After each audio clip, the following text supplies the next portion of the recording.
tribute lights in the New York skyline, an annual memorial to the lives lost on 9/11. Yet there's still more light that needs to shine, revealing truths that their family members deserve to know.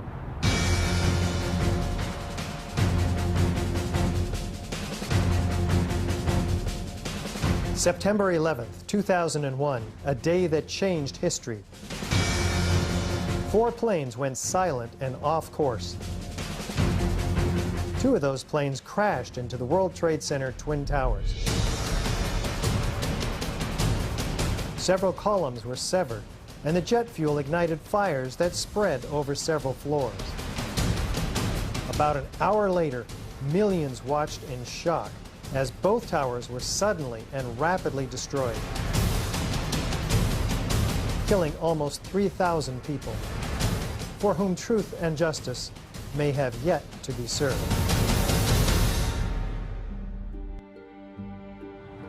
Hi, I'm Richard Gage, AIA, licensed architect of over 20 years and member of the American Institute of Architects. I'm founder of Architects and Engineers for 9/11 Truth, a non-profit organization of well over 1,000 technical and building professionals. According to official government reports, the fires weakened the structural steel framing of both twin towers, leading to sudden, progressive, and total collapses. Unknown to most people, a third steel frame high-rise, World Trade Center 7, was also destroyed. Critical questions have been raised by more than 1,500 architects and engineers about the official explanations for the destruction of all 3 of these buildings. Along with more than 10,000 other concerned individuals, these professionals, collectively comprising more than 25,000 years of experience, have signed our petition. They're calling for a new investigation into the destruction of these 3 World Trade Center high-rises. This call is based on evidence that reveals a very different destruction scenario than reported by government engineers. This includes abundant scientific forensic data and eyewitness testimony that was omitted from the official reports. You'll be seeing this evidence and hearing from dozens of these technical experts, including many who are among the top in their respective fields. We at AE 9/11 Truth are inspired by President Obama's affirmation to the American people in his inaugural address. How do we accomplish this? We've done our best to fulfill the President's vision by using the scientific method, examining the evidence from the World Trade Center and developing unbiased conclusions from unbiased experts in their fields. Listen to the President provide his account of the pervasive political abuse of science. And we have watched as scientific integrity has been undermined and scientific research politicized in an effort to advance predetermined ideological agendas. As coherent sets of scientific facts are brought into focus by the experts, the data, and the witnesses in this film, you'll come to a much greater understanding of the events of 9/11 and will be in a position to draw your own informed conclusions. Also, psychologists, therapists, and counselors, along with theologian David Ray Griffin, who have a deep understanding of the personal issues associated with 9/11, will explain why it is so difficult for us to come to terms with the reality of these events, and learn how we can help ourselves and others with this difficult yet vital responsibility. Of course, the ones still most affected by the events of that tragic day are the family members of the victims lost on 9/11. Several have asked to appear in this documentary. Although our focus will be primarily technical, we are deeply moved and honored to give them the opportunity to speak directly to you. Now, let's hear from the AE 9/11 Truth professional petition signers, who will share with you what conclusions they came to. Among these experts are high-rise architects and engineers in the fields of structural design, materials science, chemistry, fire protection, metallurgy, as well as physicists, explosives experts, and demolition technicians. Joining them will be firefighters and 9/11 victims' family members who support our call for a new World Trade Center investigation.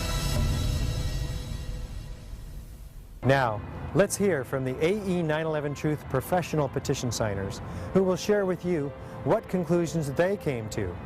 Among these experts are high-rise architects and engineers in the fields of structural design, materials science, chemistry, fire protection, metallurgy, as well as physicists, explosives experts, and demolition technicians.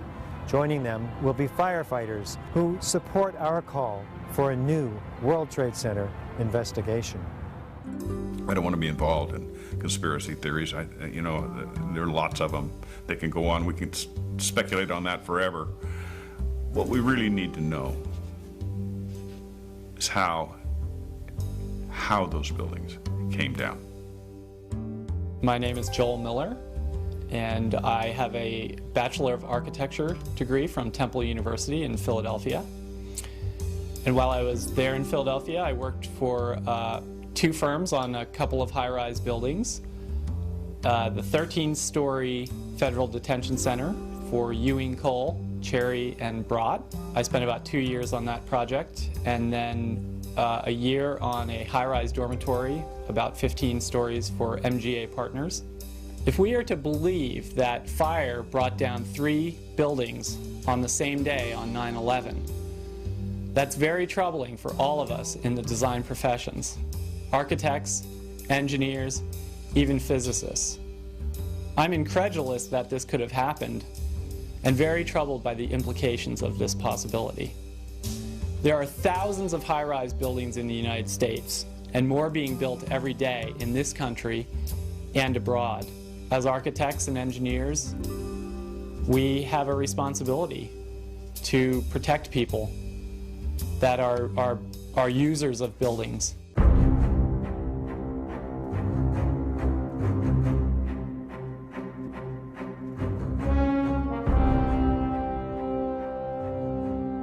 The new World Trade Center, Building 7, looms above the site of its original. Building 7 was a 47-story high-rise, not hit by an airplane. Yet, it was the third modern steel-frame skyscraper to collapse rapidly and symmetrically on 9/11. It was a football field away from the North Tower and sustained minor damage from the falling debris. Building 7's precipitous collapse was blamed on normal office fires.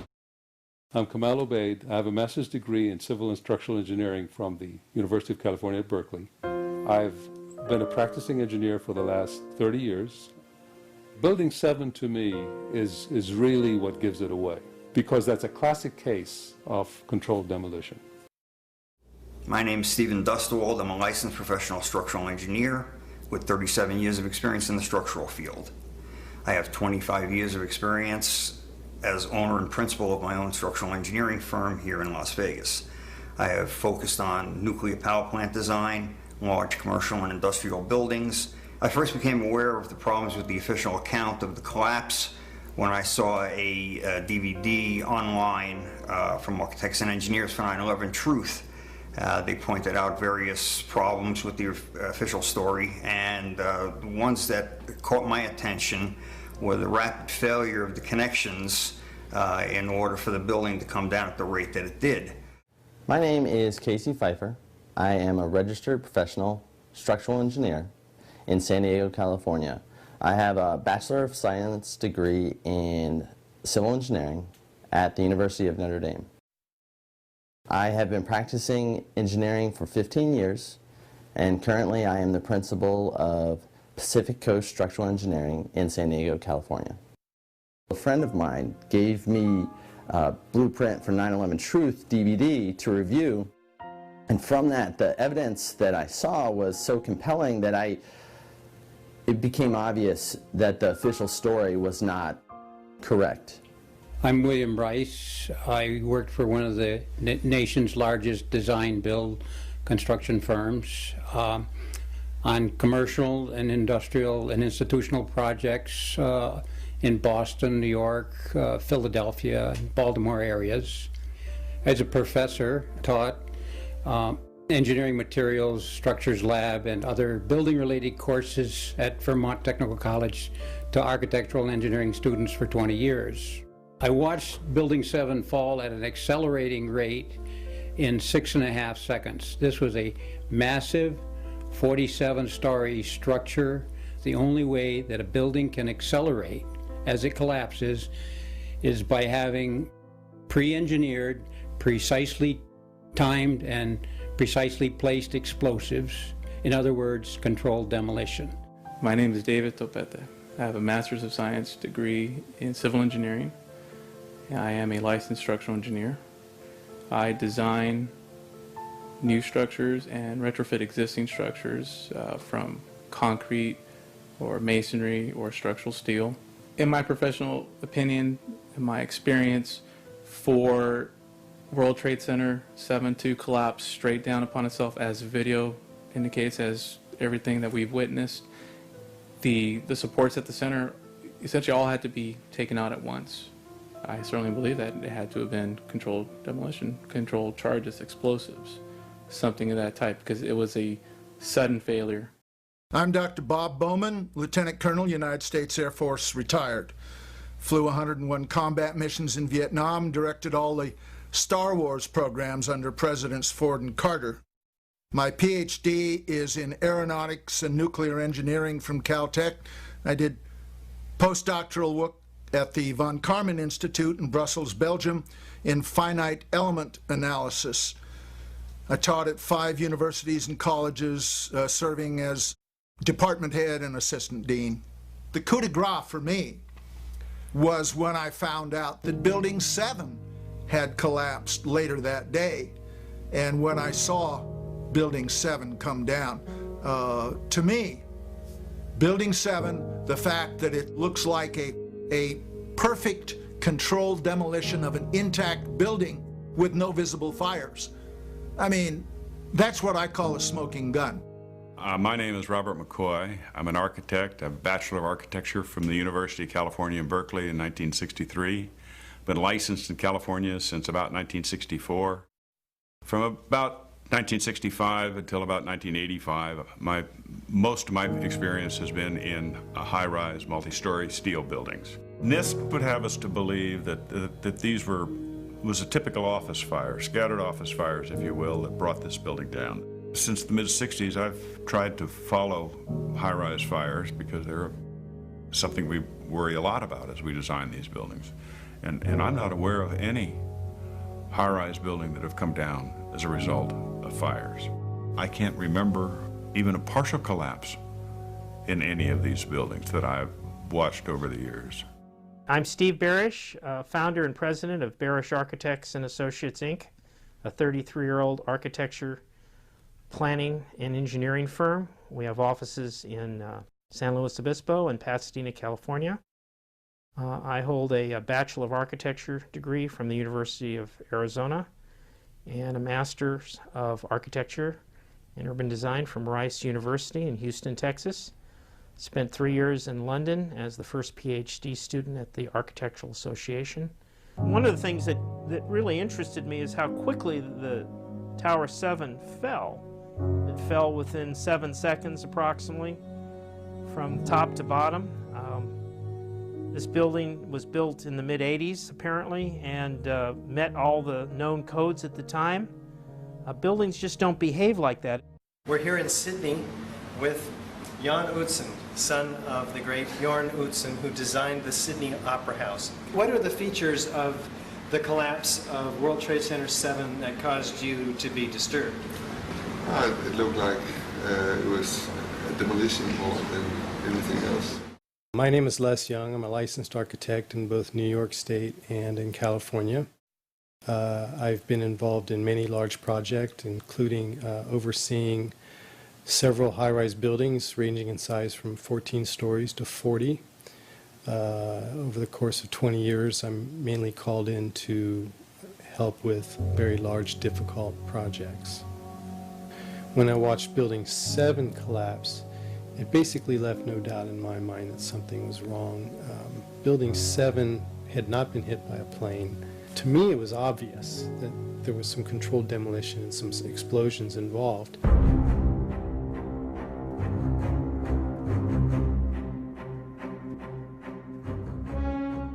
Was the structural steel from World Trade Center 7 preserved, documented, analyzed according to standard procedures for investigating engineering failures?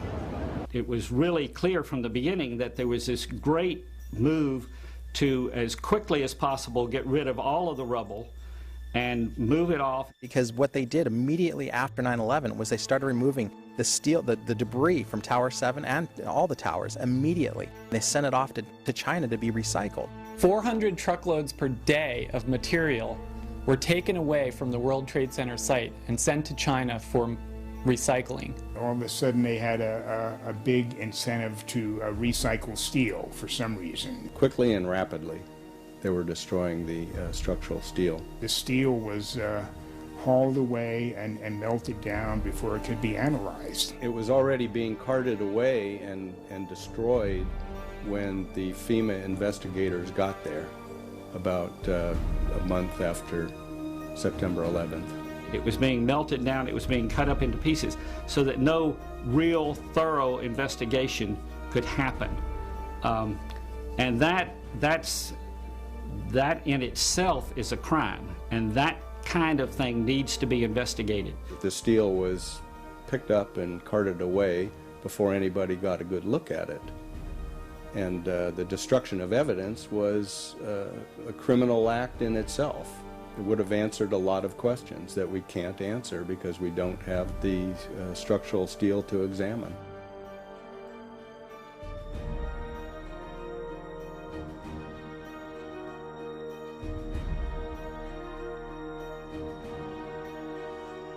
There were laws violated in the destruction of that evidence.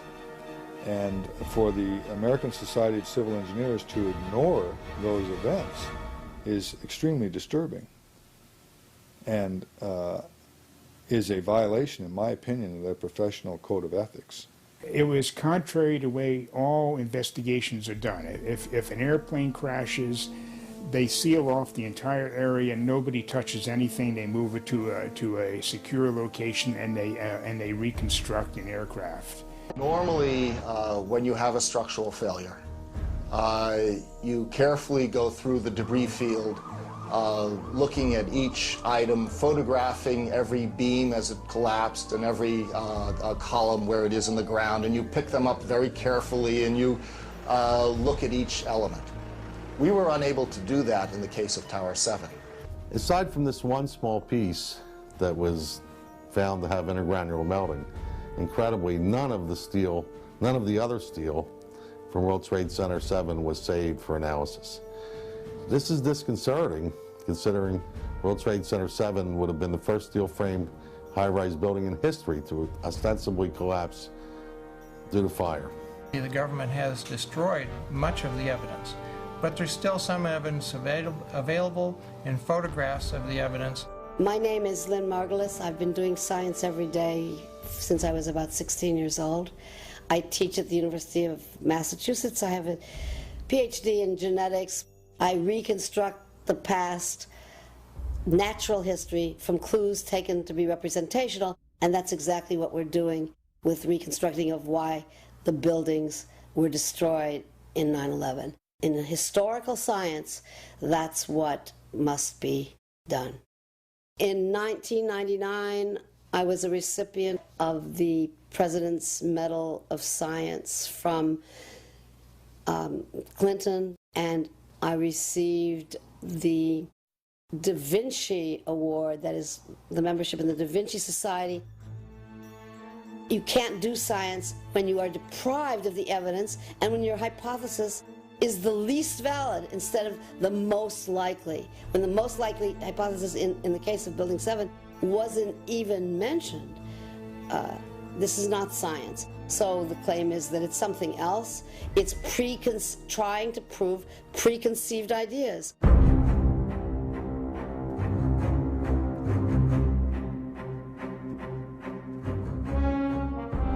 Was a proper investigation performed that might have revealed the use of accelerants or explosives in World Trade Center 7's destruction?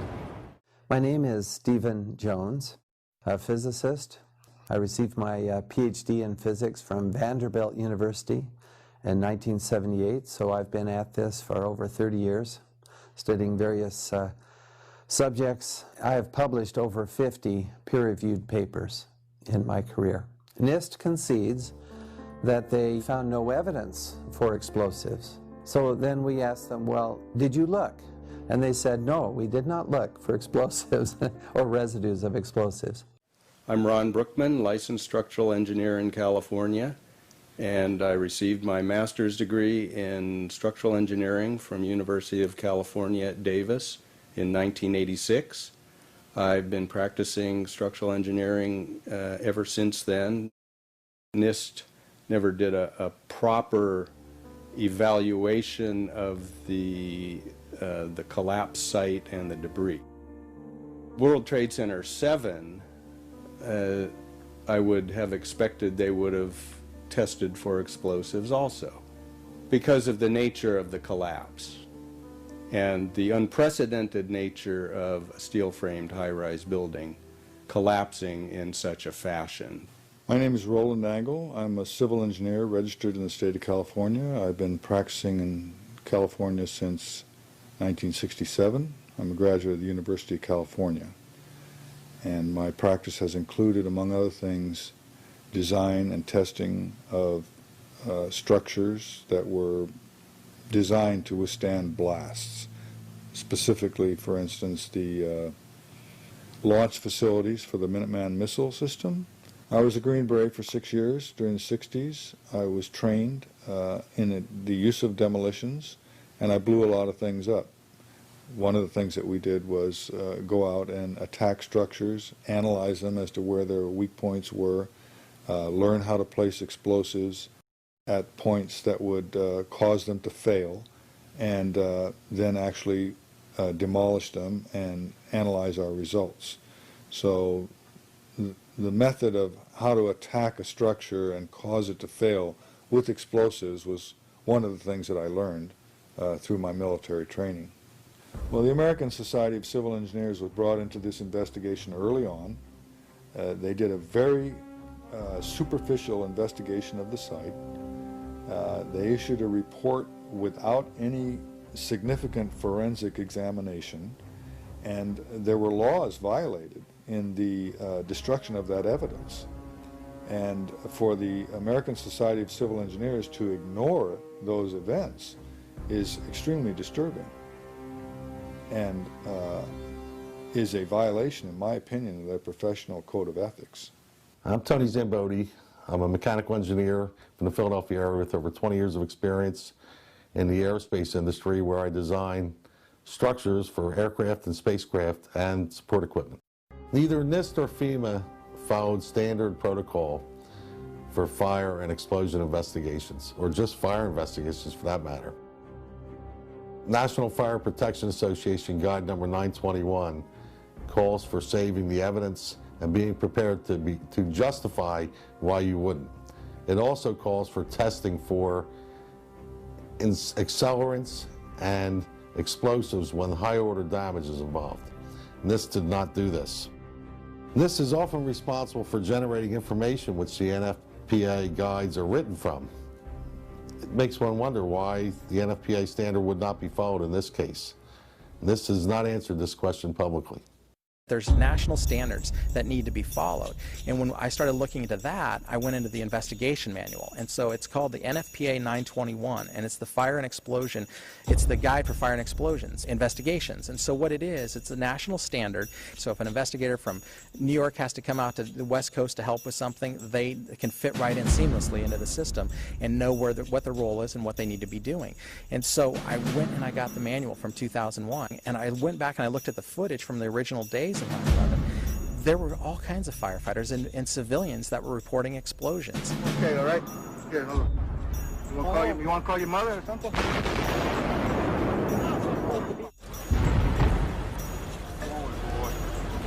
Keep your eye on that building. It'll be coming down. Just the fact that there were explosions means they need to be investigated. Terrorists used explosives in '93. We had witnesses to explosions. We have audio recording of explosions. We have overwhelming evidence that there were some explosive events. The manual gets into thermite, and if it says if you have melted steel or concrete, which we had on 9/11, and there's videos of it, people can see it, we should test for it. It says when you have melted steel or concrete, you test for thermite. So the fact that they're not testing for it is crazy. We had 3,000 Americans murdered, and we had the first 3 high-rise and steel collapses. We have all these reports of explosions. We have the vans pulled over. We have the history of terrorists using explosives. It's absolutely ridiculous that there's no excuse for it. It's criminal, in my opinion. It's absolutely criminal that they refuse to follow the national standards, and the national standards say that they should be testing that for explosives. One of the other big issues we have, the firefighters that are members of the Firefighters for 9/11 Truth, is just the blatant destruction of evidence. We're not talking about a little bit of evidence. They destroyed all the steel, basically the bones of the building that would have told us how this first high-rise steel structure in history that hadn't been struck by an airplane, all it had was a few fires on several floors, and it had only been burning for a few hours. We've had other high-rises burn much longer. This was the way we could have learned from this, was analyzing that, looking at the steel and seeing how this collapsed and how it failed and which steel members did what. Well, we can't do that, because what they did immediately after 9/11 was they started removing the steel, the debris from Tower 7 and all the towers immediately. Why were they destroying this? They sent it off to China to be recycled. So they never had any physical evidence to do the investigation. The national standards are very clear. We have preservation of evidence, we have spoliation of evidence, there's all kinds of basically standards that you don't destroy evidence. So that's what we're calling for. We're calling for an investigation into the investigators, why they destroyed this. We're calling for a reinvestigation that follows national standards. And the big thing is everybody says this is in the past, leave it in the past, and that's not true. We have ground zero workers dying today. They're getting cancers, and several of them don't have medical insurance. The FDNY, most of them are being taken care of by the department, but there were so many thousands of volunteers and members of other departments that showed up, and they were there for months afterwards, and they don't have the medical coverage. They can't make their house payments. They're sick and dying, and we as a country are ignoring them. We promised we'd never forget, but it looks to me like most people have forgotten, and they want us to forget, and that's what we're here for, is to basically just ask people to take another look into this, show some compassion, and let's help our brothers and sisters out and really reinvestigate 9/11. It's changed our world. It's, not to mention that there were 343 brothers murdered, but we're at war over this. We've lost a lot of our freedoms over this, and we don't have the real story on what happened because there wasn't a proper investigation done.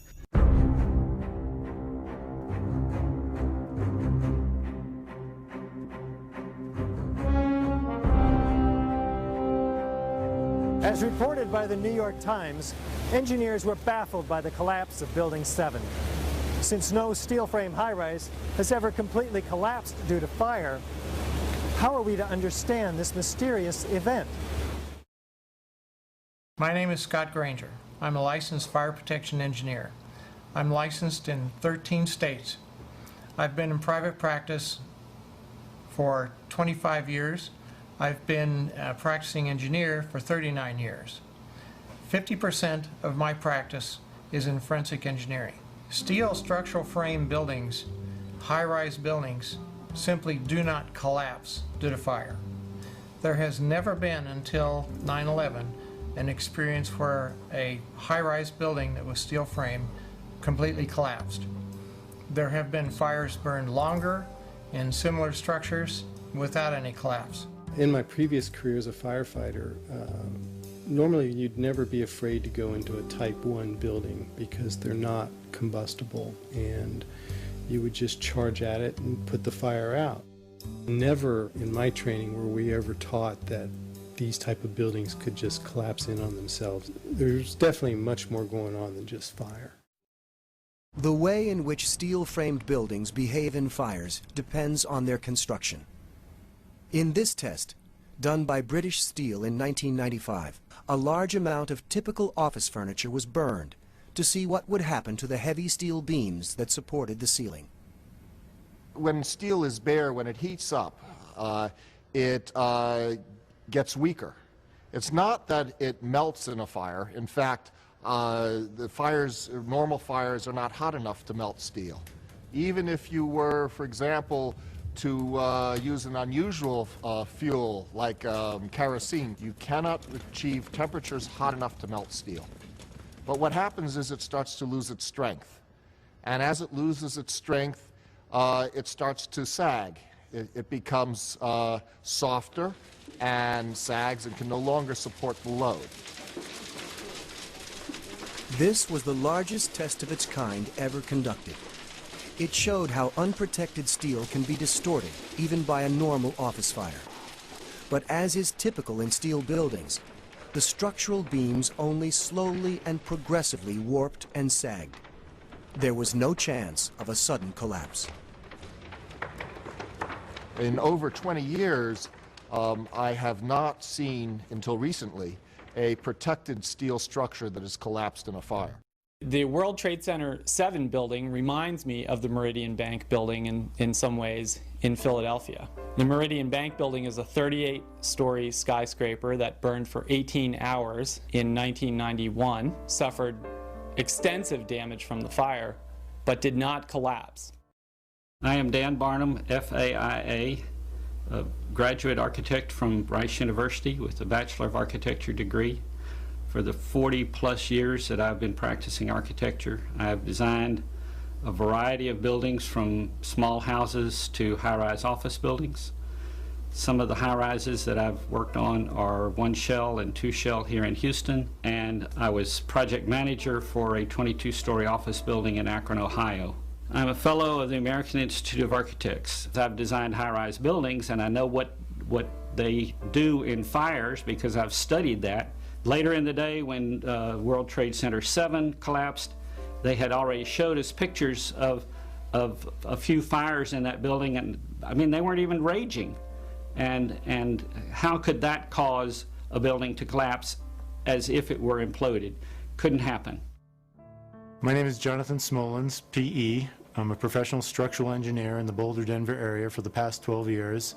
And one of my specialties is forensic engineering, including evaluation of structures post-disaster. What happened to those columns to all collapse at the same time? The explanation provided does not match the evidence that we have. My name is Michael Donley, PE. I'm a structural engineer with 14 years of experience. I get involved mostly with the design of steel-framed fireproof buildings. We've never had a steel-framed skyscraper collapse in the United States or internationally. So there's no precedent. I don't think Building 7 could have collapsed by fire, as NIST tells us that this collapse mechanism, starting with thermal expansion, that worked its way upward and outward through the building, in a matter of seconds, there's not enough time for the building to collapse the way that NIST tells us it collapsed. I'm Ed Moniak, licensed fire protection engineer for at least 25 years, and I work for a number of organizations, city, federal, large insurance companies, consultant, always in the area of fire safety, and with the goal of keeping the public safe and first responders safe. I became fascinated with the government's version of the events on 9/11, because this is totally contrary to everything that I've ever experienced, either working in the field of fire safety or knowing what I know about mechanical engineering. It defies many fundamentals of mechanics and materials and physics and just many fundamental engineering concepts. World Trade Center 7, NIST claims the fires were very large, very hot, and long-lasting, when in reality, observation, which has been researched by many people, shows these fires did not last very long. They were not in the locations where NIST claims they were at given times.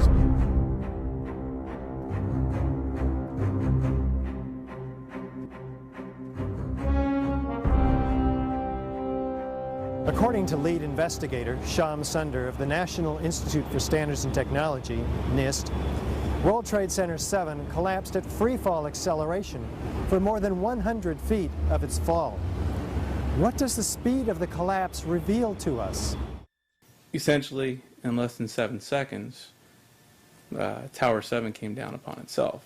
Building 7, NIST reports admits fell at the rate of gravity for the first 100 feet. Well, that's impossible unless there's nothing resisting it. It's just like taking your car keys out and just dropping them. That's how fast the building came down, for over 100 feet. And the only way you can get that is when there's zero resistance. And so what we're looking at is a building just coming straight down, falling right through itself with zero resistance. Buildings don't have zero resistance, which is why you feel comfortable walking into a building. A building cannot do free fall with a huge steel structural system in place to support it without it being blown up. That's the only way it could come down at free fall. The failure of all these connections as the primary means of structural failure is inconsistent with a natural gravitational collapse and indicates the presence of other agents which would dismember these connections. I'm David Chandler. I have a bachelor's degree in physics from Harvey Mudd College and a master's in education from Claremont Graduate University and another master's in mathematics from California Polytechnic University. I've been teaching for over 30 years. I'd heard people say, well, it came down at free fall or close to free fall and so forth, so I decided I'd measure it myself. I have a tool that I use in teaching which allowed me to take a video and put a dot on each frame to follow the motion of things. And so you can measure speeds and accelerations and it'll do the analysis. One of the fundamental laws of nature is the conservation of energy.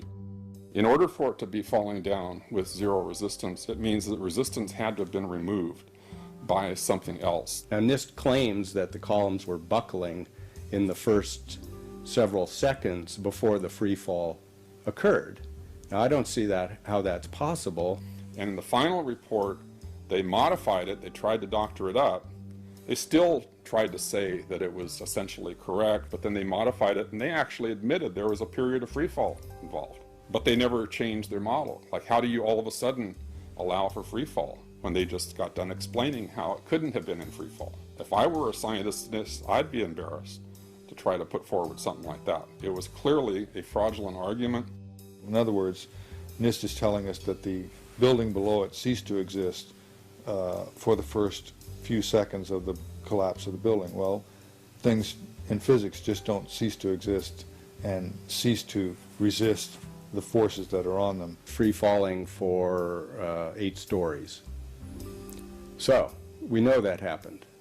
Okay, it's been measured and it's on videos. Everyone can see it. NIST has admitted it went into free fall for 8 stories. That's a bothersome part of the puzzle because NIST never explained it. Absolutely no resistance to the descent whatsoever. The building didn't disappear so the building can fall for 100 feet at free fall speed. That's impossible. That's a violation of the fundamental law of physics that says that for every action there's an equal and opposite reaction. So that evidence alone would indicate that the official story doesn't hold water. There was no time for this elastic deformation and plastic deformation, which would have absorbed energy and decreased the descent to less than free fall speed. As energy is drained away from the system to deform those members, it would slow down the descending mass and cause a descent at less than free fall speed. 40,000 tons of structural steel in its structural system, and that is intended to keep it from going anywhere. A building cannot do free fall with a huge steel structural system in place to support it. There's no resistance until the building gets down maybe halfway. Buildings tend to be delayed as they collapse. They don't just pancake down like this in a very short period of time. If the pancake theory works, it's going to hit hesitation, and there was no hesitation. Going from motionless to free fall instantly. One continuous motion. There couldn't have been any structural resistance. Buildings just don't behave like that. If floors fall, they tend to fall and are braced by the floor directly beneath it. And there's some delay there. This is inconsistent with the energy redistribution that would be required from the descending mass to the remaining structure. Completely impossible. And this themselves have to recognize the implications of this. The fact that they haven't is fraudulent. The connections are designed with a safety factor of 1.5 to 3 times the failure load for the member. So this assures that the member will always fail first in an elastic mode and then a plastic mode. Ideally, the member would fail before the connection. You don't want the connections to fail first. The connections failed first without any of the members exhibiting large deformations or deflections. Over 400 connections per second had to fail in order for the members to be released and for the structure to descend at almost free fall rate. To fail at the rate that they did progressively across the building, even if a floor were to collapse, it still wouldn't be able to collapse all of the connections simultaneously at the rate that it did without secondary explosions. There's no hesitation. There was no hesitation when it was to hit story after story.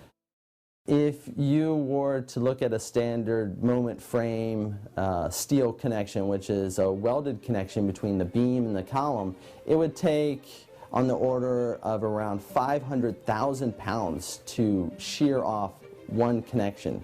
And if you multiply that by 400, put maybe a safety factor of 4, you would require 50 million pounds of force per second in order to collapse the building the way it was shown based on the NIST report and what we saw on the video evidence of the video of the building that day. It's highly unlikely, don't know how that could ever happen without secondary explosions. It's not logical or reasonable. The fact that it's coming down at free fall says all of the energy is being used to just make it go straight down, which means it's coming down through itself and not breaking up the building as it goes. Something else has to be clearing the way. And that is smoking gun evidence to me. I think that's one of the primary pieces of evidence that these buildings really were demolished. They weren't just accidents that happened.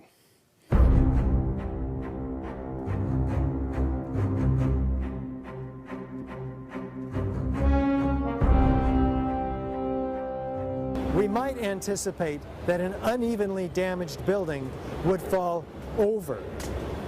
Yet, videos of the collapse of Building 7 show a fairly symmetrical fall. How do we make sense of this? The exterior of the building comes down fully, symmetrically, and at one time. Both sides of the building come down completely. This is fully indicative of full structural support being removed for at least 6 stories. That could not happen by fire. If there was some fire in one corner, it would have collapsed maybe in that corner, but not the total building free falling. Got that corner that's going to want to topple over, but we didn't see that. We saw it come straight down. If the buildings had come down by fire, we would have seen a more natural progression of collapse. We may have seen, the buildings actually topple over to one side, certainly not coming down in its own footprint. And clearly a more asymmetrical pattern should have been present.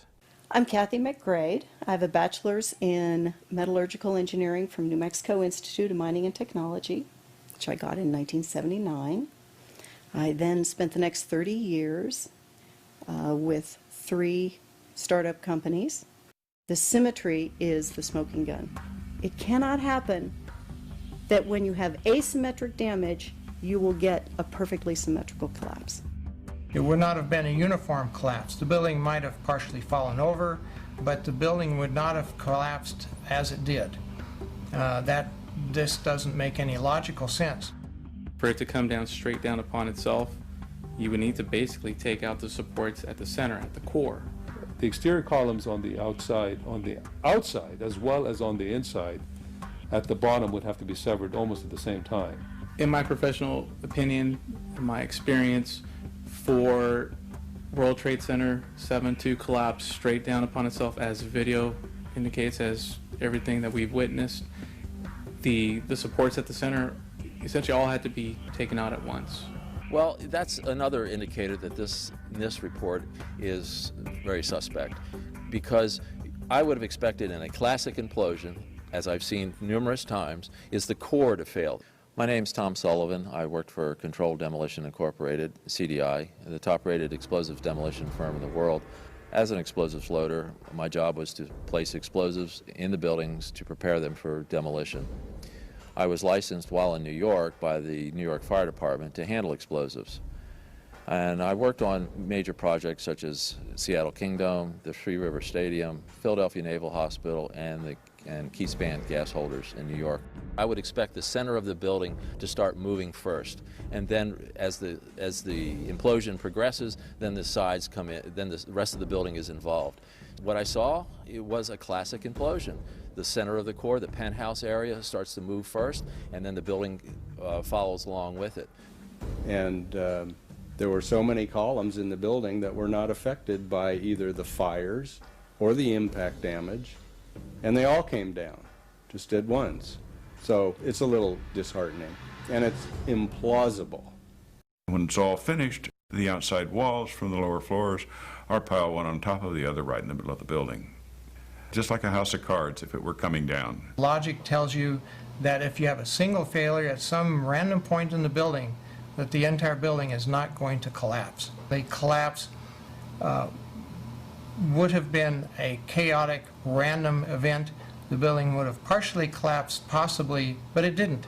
There was a total collapse, and there's very few things that could explain that, none of which are addressed by the NIST report. According to NIST, the failure occurred at column 79 on level 12. This means basically they're talking about a single columnar collapse or failure that resulted in a total collapse of the building. That just does not make any sense.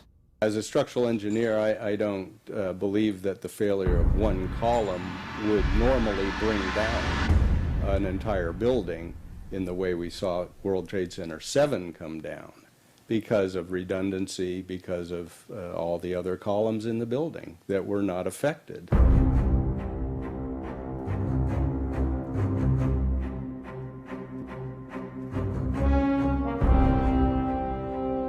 NIST provided computer animations in support of their fire collapse theory. But what do independent engineers say about these animations?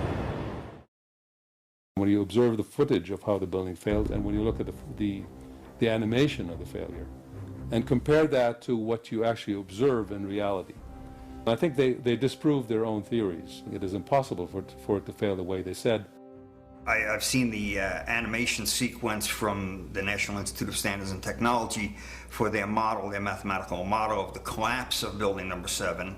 And they have the inside members, that one column gave way, which they claim resulted in the collapse of all the surrounding members, and then this precipitated a global collapse. The NIST computer model, actually, they had done a bunch of finite element models of the connections, individual connections, so they had connections failing before the members failed. 4-part connections, when 3 of the 4 parts failed, they considered it to be all failed. The exterior of the NIST World Trade Center 7 computer simulation model, which they put together to try to explain their theory, shows large, very large deformations which are not observed in the video of the actual event. Yet they don't attempt to explain this in the report on why their model doesn't represent or replicate reality. What's actually happening with the NIST computer model, it's behaving like a natural collapse would. It would be deforming the exterior of the building if the whole interior was collapsing prior to the exterior. What we're seeing is what would happen in a natural collapse, and what we see on the real video is not a natural collapse. So I think that the NIST model is flawed.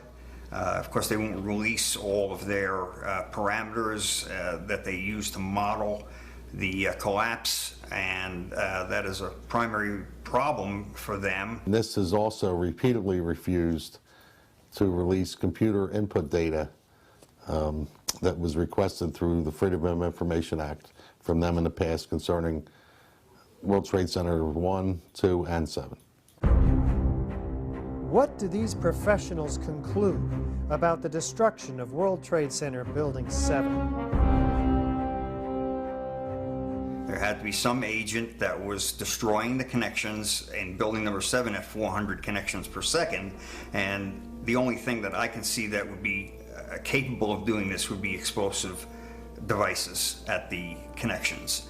And this is why I think that there has to be a new investigation to find out the real physical causes for all these members to act in an atypical fashion. And I certainly believe that it had to have been controlled demolition, controlled charges, explosives, something of that type, because it was a sudden failure. Controlled demolition. There's no way that fire did what they said it did to that building. Impossible. Couldn't happen. It just did not make sense that a building that had a few minor fires in it could possibly succumb the way it did. If there was damage, it would have been minor. There might have been some deflection of a beam or two here or there, but not a total and unequivocal complete collapse. It just doesn't ring true. A few fires in that building, and I mean, they weren't even raging. And how could that cause a building to collapse as if it were imploded?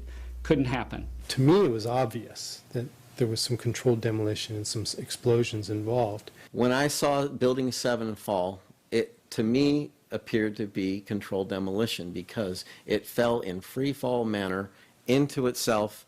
It is my opinion as a former 12 Bravo combat engineer, well trained in the use of explosives, that this building, all three buildings were brought down as a result of controlled demolitions.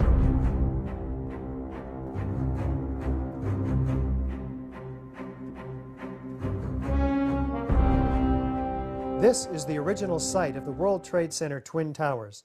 Construction is now underway where dramatic new facilities are being erected. Just 10 years ago, the planes hit the towers, cutting through some exterior and interior supporting structural steel columns. The fuel from the planes ignited office fires across several floors. According to the official reports, the structural steel frame was weakened and failed, causing a total progressive collapse of each tower.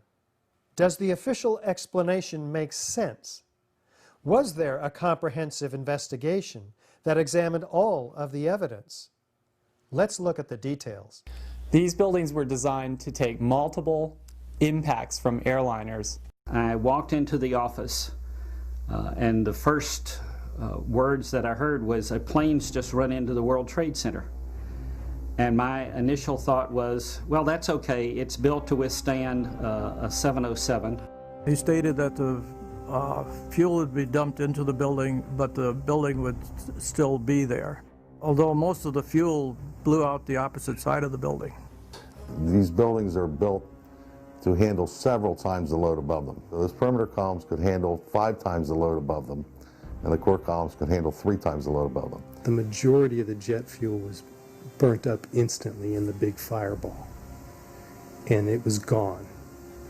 The fires that were left were office furnishings and carpet and things like that. A lot of things in these kind of buildings have to be fire resistant by nature. It's required by code. So there really isn't a whole lot of fuel in there to begin with.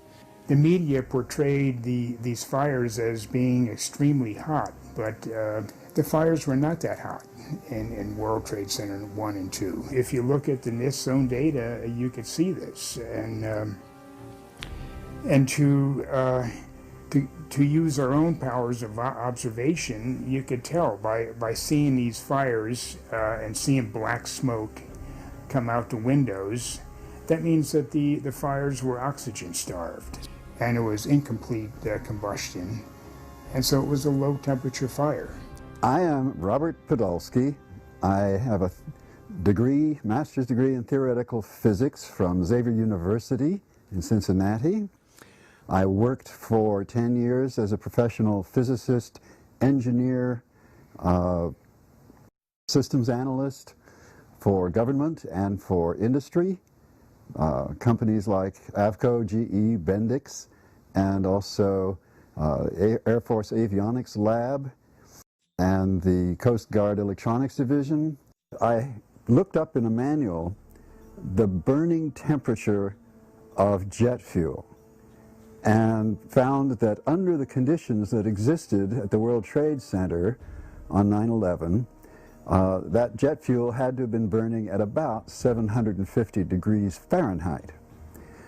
I also noticed that the official explanation of what happened there was that the heat from the fire supposedly softened the steel and thereby brought the buildings down. If you have a flame at 750 degrees, you can hold that flame under a steel beam forever and you'll never reach a high enough temperature to bend steel, let alone melt it. So immediately I knew at that point that the official explanation was dead wrong. There was no way those flames could have possibly brought about the collapse of the building. It did not seem possible that these towers that were designed to withstand the impact of a 707 could possibly collapse in such a short order of time from the time that they were hit. There's no way. The building was designed to take the impact of one, if not more, multiple airplanes. They were designed to withstand hurricane force winds of up to 140 miles an hour. My first reaction was, that looks like controlled demolitions. However, I believed the official story because it was played to me over and over again. I heard repeated experts telling me that this was terrorists that did this and that it was planes that brought those buildings down. So I accepted the official story. The NIST testing of the Twin Tower floor assemblies done at Underwriters Laboratories. This was done per ASTM E119 in a 2-hour, 2,000-degree fire test. During the test, the main trusses sagged approximately 4 inches after 60 minutes and 6 inches after 100 minutes. Yet NIST had the main trusses sagging well over 40 inches in their models.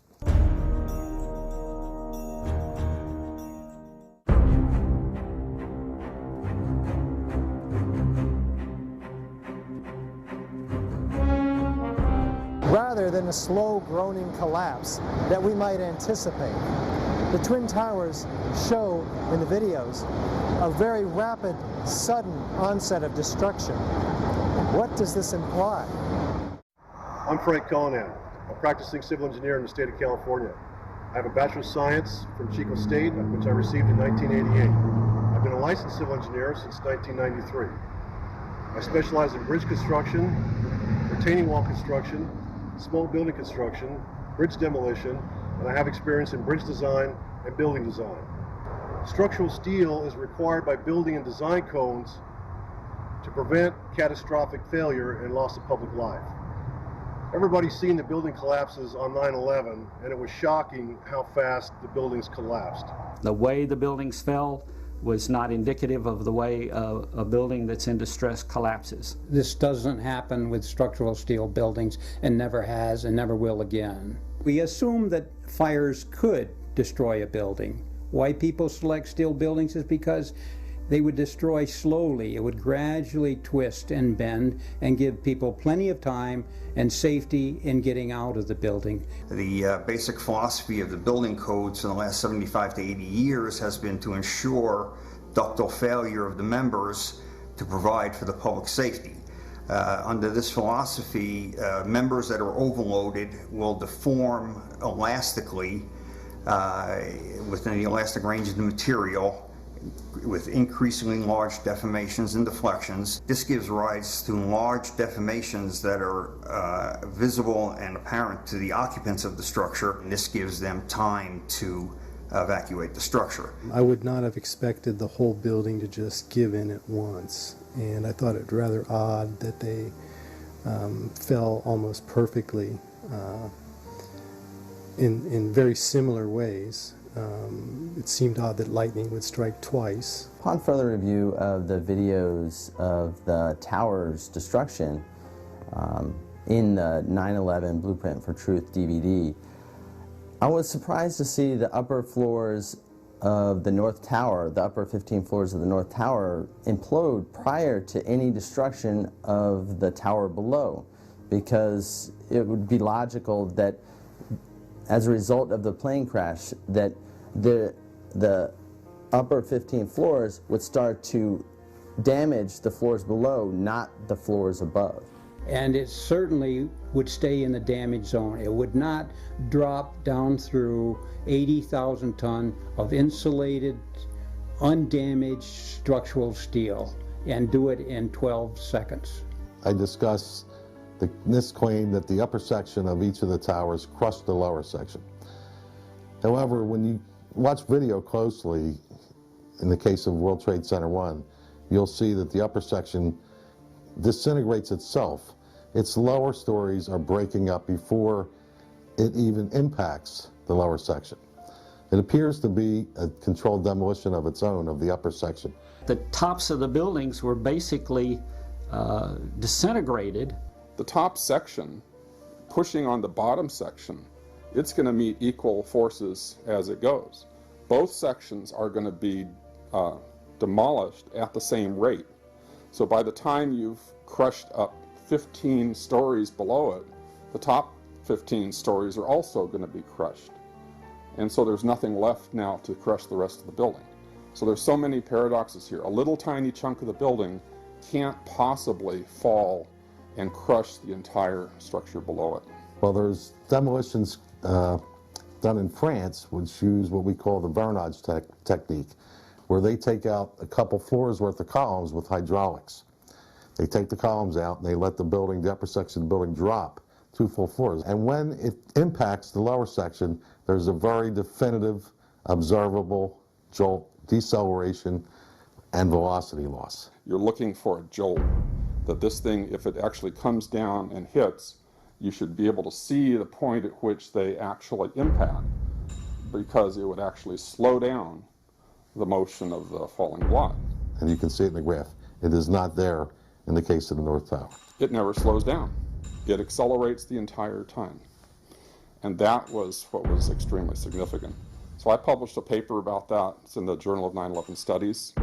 And so if you had the top section acting like a pile driver, if in fact it actually hit and made an impact, it was effectively crushing anything, pushing hard on this core structure below it, the core structure is going to push back equally hard.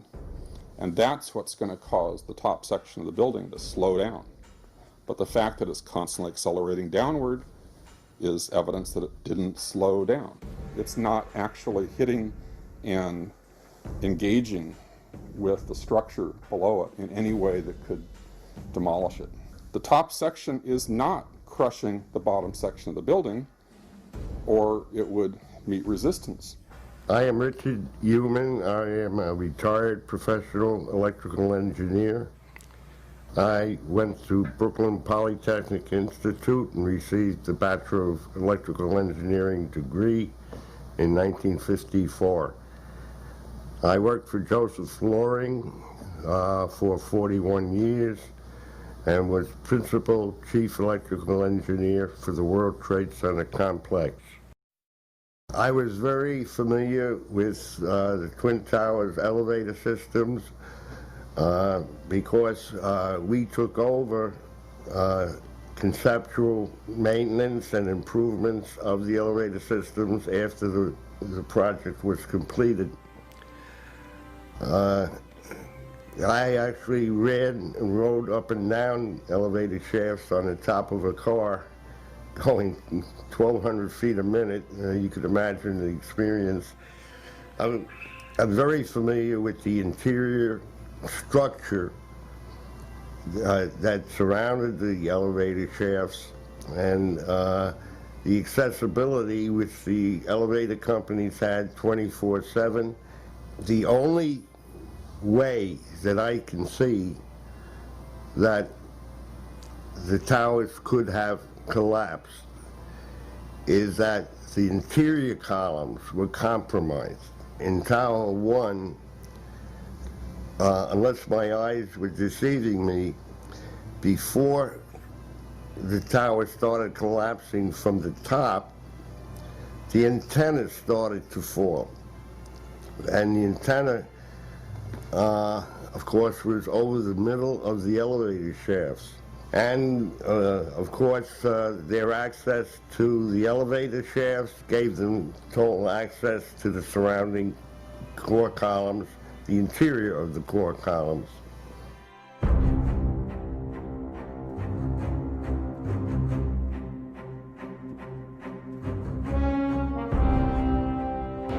NIST, the National Institute of Standards and Technology, acknowledges that the towers came down at essentially free-fall acceleration. What are the implications of that admission? The measurements have indicated that Tower 1 collapsed in about 11 seconds and Tower 2 collapsed in about 9 seconds. And the argument goes that this is essentially the rate at which free fall would happen.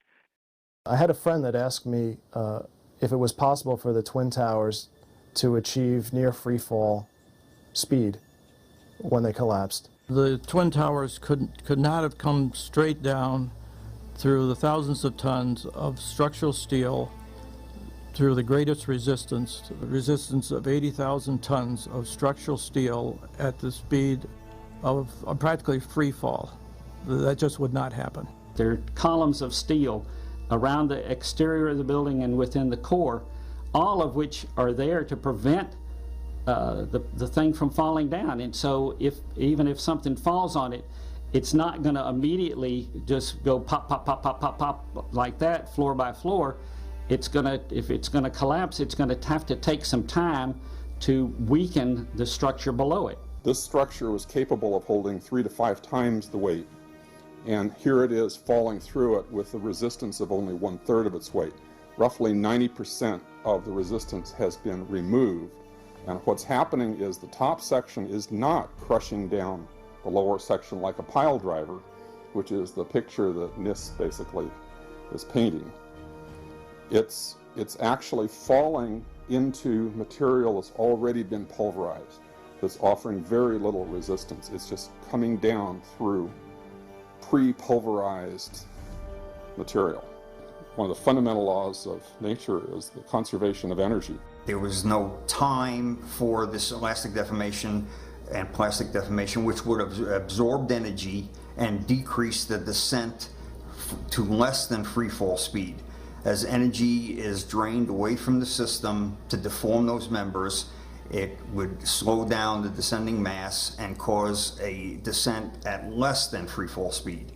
This is high school physics, and our whole society is being led to believe that these fundamental laws of physics, hard science, don't apply anymore. I think that should really frighten all of us. Over 400 connections per second had to fail in order for the members to be released and for the structure to descend at almost free fall rate. Structural connections not only had to fail nearly simultaneously, but in sequential order. The buildings fall at a speed which can only occur if the structure has been removed, the vertical structure. This block accelerates straight down, or it's picking up speed downward continually. It doesn't slow down, it just continues to gain speed. From what I understand, the buildings actually accelerated as they came down, meaning they were not getting resistance from these massive columns in the center of the core of this building. The core of this building was very heavy. They're huge columns, huge. I could not see how those massive, very thick columns could just snap like that. I would have expected most of them to stay intact with the floors collapsing around them. I'm Alfred Lopez. I'm a registered professional structural engineer in the state of Michigan and have been in private practice for 40 years with Lopez Engineering. I've worked on several high-rise projects with office buildings above parking decks and high-rise apartment buildings here in the Detroit area.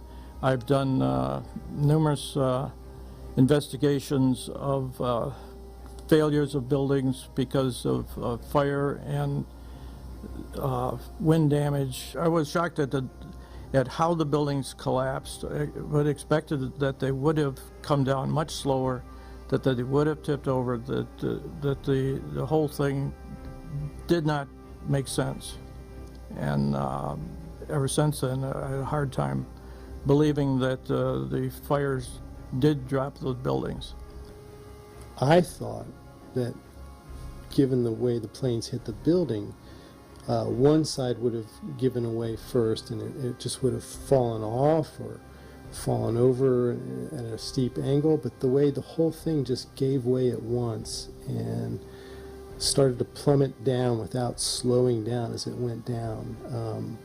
Again, just like the controlled demolition I witnessed personally. The area below the damage zone where the planes flew in and where the fire was, that area below that, those 80 or 90 stories, 80,000 tons of structural steel was not damaged in any way.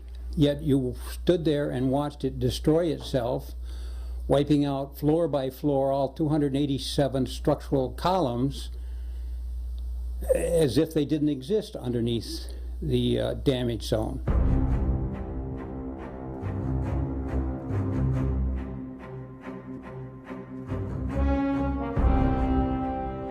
According to the first responders' oral histories, which were reported in the New York Times, over 100 first responders reported sounds of explosions and flashes of light at the onset of destruction of both towers. These were not discussed in the NIST report. What did these eyewitnesses actually see and hear?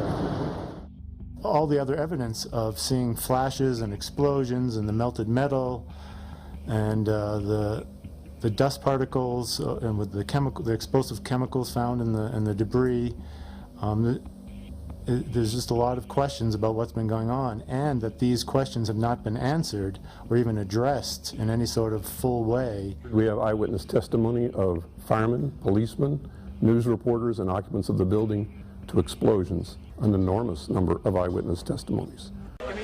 There was a heavy-duty explosion inside the lobby. Was that a secondary explosion? Yes, it was. There were numerous secondary explosions taking place in that building. There were continuous explosions. There was a secondary explosion, probably a device either planted before or on the aircraft that did not explode until an hour later. Then there was those secondary explosions and then the subsequent collapses. It sounded like gunfire, you know, bang, bang, bang, bang, bang, and then all of a sudden 3 big explosions. About 50 consecutive bangs, and it fell down like a waterfall. And we heard the noise associated with an implosion. We heard a very loud blast, an explosion. We heard a loud explosion. At that point, we heard a large boom. Do you know if it was an explosion or if it was a building collapse? To me, it sounded like an explosion.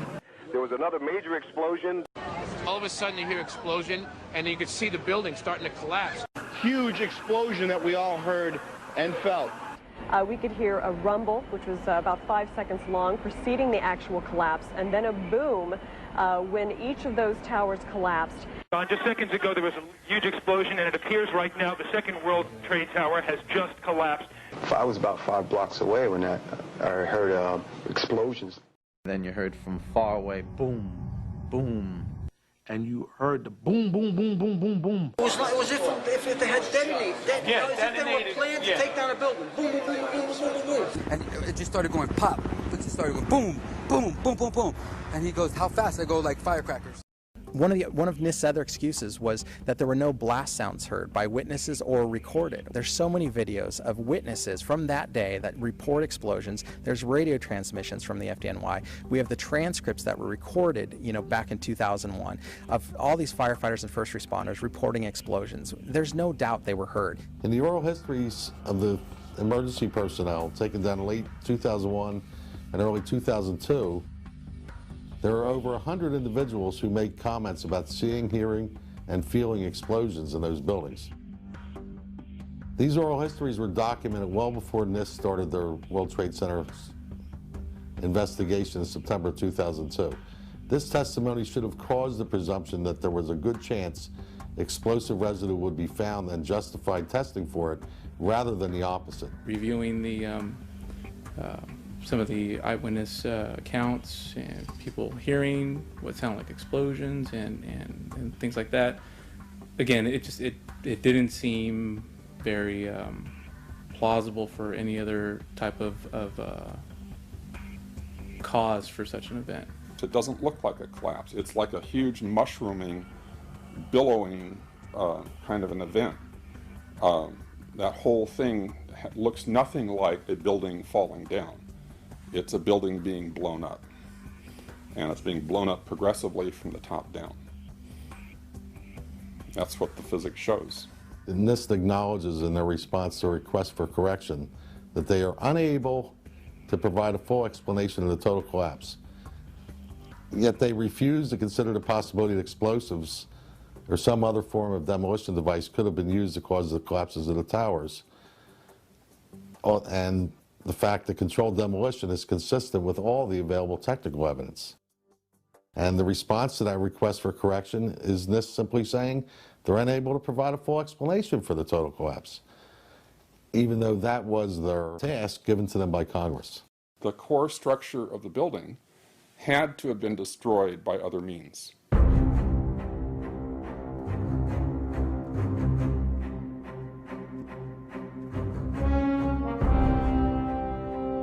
FEMA documents a 1,200-foot diameter debris field around each tower.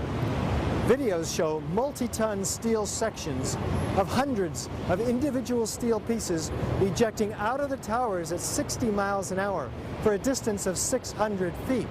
They also show clouds of debris pulverized in mid-air and isolated explosive ejections as many as 60 stories below the so-called crush zone. Videos also show the near total destruction of both towers.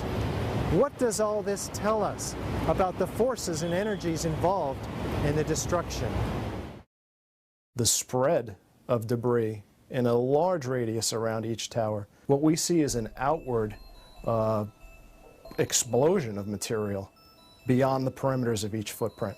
And this is not expected, and it's not congruent with the reports of our government. Debris that was shooting out for hundreds of feet in all directions, 70 miles an hour, leaving the 80th floor of the North Tower and making a fairly level trajectory, that to me is fairly alarming. Large multi-ton beams were hurled hundreds of yards laterally. Gravity works vertically, not laterally. The number I got was 78 miles an hour. So something's happening to throw these things horizontally at those kinds of speeds. And here it is trailing white smoke the whole time. It really is indicative of some kind of explosion. The individual explosions that I noticed 20 and 30 and 40 stories below the collapsing structure, those are what we demolitions guys call squibs. And that's another characteristic that seems to be evident. Well, in the case of the South Tower, you can see these jets of black smoke being ejected from many locations on many different floors above the level of the impact. There's a whole bunch of these squibs or puffs that are coming out the side of the building. And naysayers tend to say, well, that's just air being blown out the windows because you have like an accordion effect. It's being compressed. Well, it's going on at a lot of different levels at the same time is one thing. And if you're compressing it out here, if you're blowing out the windows down here, how are you getting the air pressure? I mean, it doesn't really work to say it's just air pressure. Estimated these are coming out faster than 100 miles an hour. The impact of the floors pancaking upon themselves would create gushes of air out the side, but not the kind of explosive force that we saw that would throw I-beams across the street into the windows of other buildings. The ejection of the materials out of the building, the manner in which it fell, the speed at which it fell, exhibited all the signs of demolitions and the completeness of the destruction down to their individual elements. When the South Tower was destroyed, at first it looked like it was going to land in the street or take a building out next to it, and then all of a sudden it disappears in this huge cloud of smoke,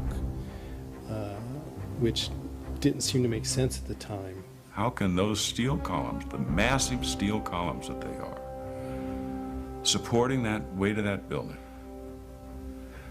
virtually disappear? Why aren't they poking up straight out of that rubble at the bottom of the building? As an architect, I would expect to see larger portions of the building floors, the decking, the steel decking, the concrete topping, much larger remnants of what the structural components of this building was. There were just small fragments of strewn steel components. There should have been much larger pieces for examination on the ground. After all, there was 110 floors in each building, and each floor plate was over an acre in size. The fact that it was all reduced to rubble and powder just did not make sense at all. We have no explanation of how the concrete was pulverized. It takes an enormous amount of energy, way beyond what we have in aviation fuel. There were two substations on the 108th floor, the 75th floor, and the 41st floor, and the 7th floor. At those 8 locations, there were 4 transformers in each substation that weighed over 30,000 pounds. In the substations on the mechanical floors in each tower. The transformers would not explode on their own. They were air-cooled, dry-type transformers. And yet, after the collapse, there was, as from what was reported, there was no evidence of them being found at the bottom of the towers. I wonder why. It was a shame that after the collapse that a forensic unit, a forensic engineering unit didn't go into the debris and try to find at that time why the towers had collapsed. I'm sure there was other evidence that could have given a better indication at the time that there was something else wrong.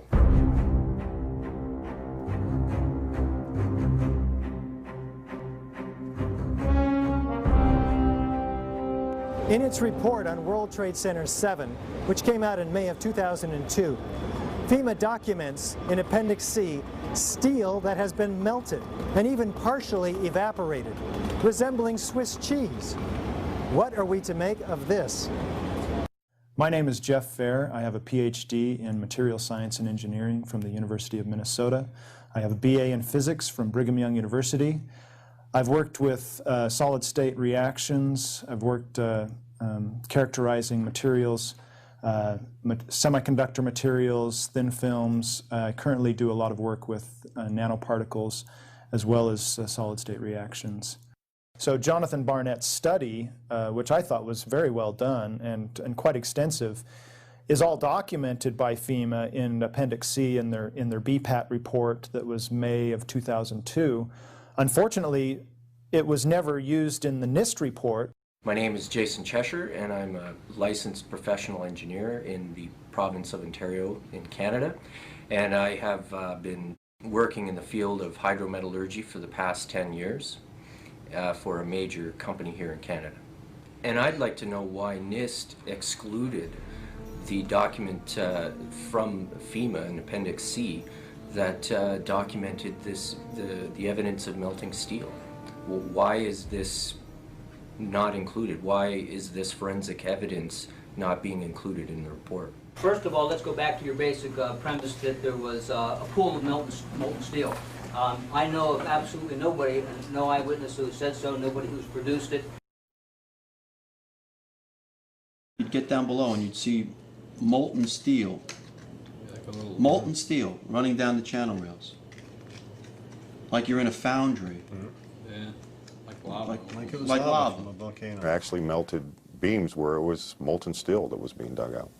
Underground, it was still so hot that molten metal dripped down the sides of a wall. And the cleanup was very difficult in the beginning. Steel was coming out red in certain areas from the first couple of weeks. This fused element of steel, molten steel. And they pulled off a big block of concrete, and there was like a little river of steel flowing. My name is Mark Basile. I'm a chemical engineer. I have a Bachelor of Science in Chemical Engineering from Worcester Polytechnic Institute. I've worked for about 25 years in industry, and the majority of what I do is analytical work and figuring out what materials are composed of, why they are what they are, why they do what they do. There were sections of them that clearly showed melting. They had sections that were thinned away, and there were actually holes through them, and some of the ends were just melted away or even possibly evaporated away. I'm Kathy McGrade. I have a bachelor's in metallurgical engineering from New Mexico Institute of Mining and Technology, which I got in 1979. I then spent the next 30 years with 3 startup companies. In an office fire, you cannot generate enough heat to melt steel. And yet we have evidence of molten iron in the microspheres, in the rubble pile, and the metal pouring out of the side of the tower. We could have filled up the Twin Towers with jet fuel and burned it all up, and that does not cause a fire hot enough to melt structural steel.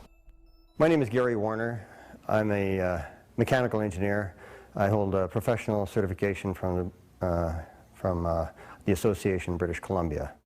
I worked as in the project engineering department of the casting plant of Alcan, the aluminum company of Canada, one of the largest aluminum smelters on the planet at the time. And in that smelter we turned aluminum oxide into aluminum, molten aluminum. Molten aluminum is silver. It's not yellow, it's silver. It looks like mercury. The yellow molten metal that I saw pouring out of the South Tower is indicative of molten iron. I was a bit incredulous when I learned that NIST claimed that the molten metal was aluminum. I mean, it doesn't look at all like molten aluminum. Looks like iron, molten iron. That's what it looks like. And I've seen tons of it. We used to cast this in Alcan. They still cast it. I spent 2 years casting that. I'm David Gregg. I have a master's and PhD in chemical engineering from the University of Illinois. Afterwards, I went to work for Lawrence Livermore Laboratory, where I worked there for more than 30 years. You cannot get a flame hot enough to start the metal to molten, make it molten in the first place so that this other process takes off. I don't know of any mechanism for that. The only way that's known that a carbonaceous material can cause steel or iron oxide to turn into a molten metal is in a blast furnace. Yeah, and that's very different than what we had. An incendiary used by the military, thermite is a compound of iron oxide and aluminum, which when ignited sustains an extreme heat reaction, creating molten iron. In just 2 seconds, thermite can reach temperatures over 4,500 degrees Fahrenheit, quite enough to liquefy steel. We know that open-air fires cannot burn hot enough to melt steel, but metal had melted at the base of the towers. The next question is how do you get the sulfur in these pieces of steel or in the debris, and that question is unanswered. There's a version of thermite called thermate, which has sulfur in the thermate and what the sulfur does is it's sort of like salt on ice. Appendix C of the FEMA report describes sulfur residues on the World Trade Center steel. The New York Times called this the deepest mystery of all. Sulfur slightly lowers the melting point of iron, and iron oxide and iron sulfide.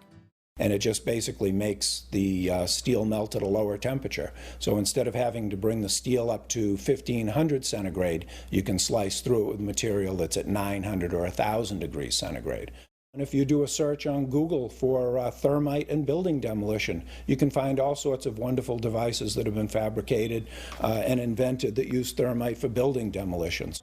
Thermite is, in the old-fashioned thermite, is a mixture of pulverized aluminum and pulverized rust. And if you can get this mixture to react, which is not so easy, it produces tremendous heat, and this is what you call an incendiary. An incendiary is something which can be used to destroy something by the means of heat, while an explosive is something which acts with pressure. It knocks things apart. Now, the old-fashioned incendiary is not an explosive, but it is still used for military purposes for melting iron structures. Practical applications of thermite involve things such as equipment decommissioning in the military. When they have a piece of artillery or a tank or something like that that they don't want to leave behind to the enemy, they throw what are called grenades, thermite grenades down the barrel, let's say. But thermite does not explode. It simply reacts, produces large amounts of heat and molten material. In the case of thermite cutting charges, you would have heard far less noise, since they are worked by thermal heating, melting of the steel, rather than an explosive cutting as in RDX charges. I'm Kim Ireland. I have a degree in chemical engineering from Clarkson University in 1963. After graduating, I served 2 years as a reserve officer in the U.S. Army Corps of Engineers, where, among other things, I had training in explosives such as C4. I was involved in the industrial chemical industry for 20 years with major companies. There were reports of molten steel having been seen in the rubble pile of all 3 buildings, and I knew that jet fuel, which is essentially kerosene, is not capable of melting steel nor iron. Kerosene or jet fuel burns at less than 1600 degrees Fahrenheit, and molten steel needs at least 2700 degrees Fahrenheit in order to melt. The thing that most struck me about the 9/11 incident was following the incident how overflights had detected with infrared camera 1400 degree Fahrenheit hotspots on the surface of ground zero, and that being there for a week indicates that there was something very hot going on below the surface.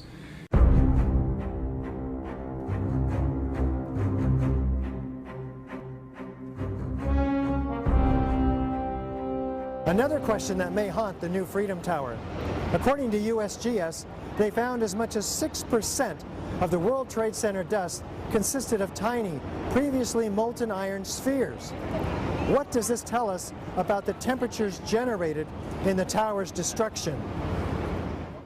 My name is Adam Parrott, and I have a bachelor's degree in chemical engineering from Queen's University.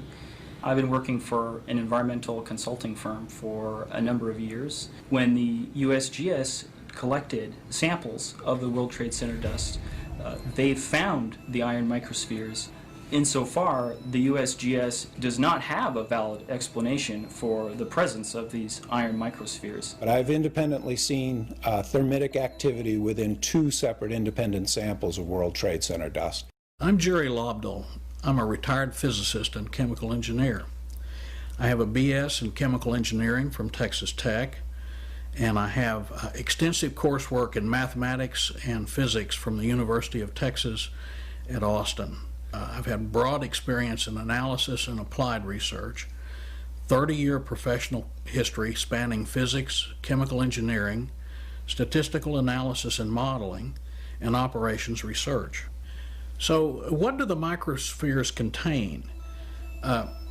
Iron is the main element, and then it has smaller portions of aluminum, sulfur, a trace of manganese, a trace of potassium. Most of them are less than about 1/10 of an inch in diameter, and they're spherical, and they're found in all of the dust blown out of the buildings during collapse, no matter where in Manhattan that dust is picked up.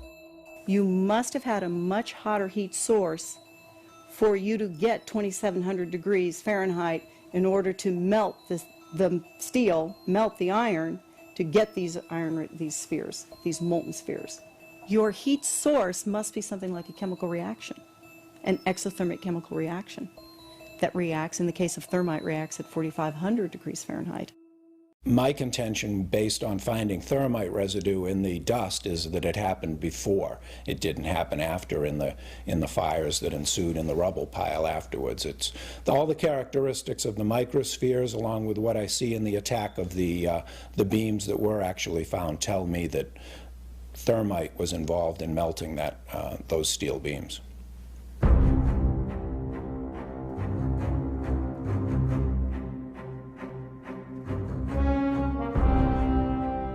Out of the ashes of the World Trade Center devastation rises the Freedom Tower, whose foundation, however, is shrouded in question. For example, in the World Trade Center dust, an international team of scientists find an advanced form of highly energetic nanothermite composites. What is it, and where does it come from?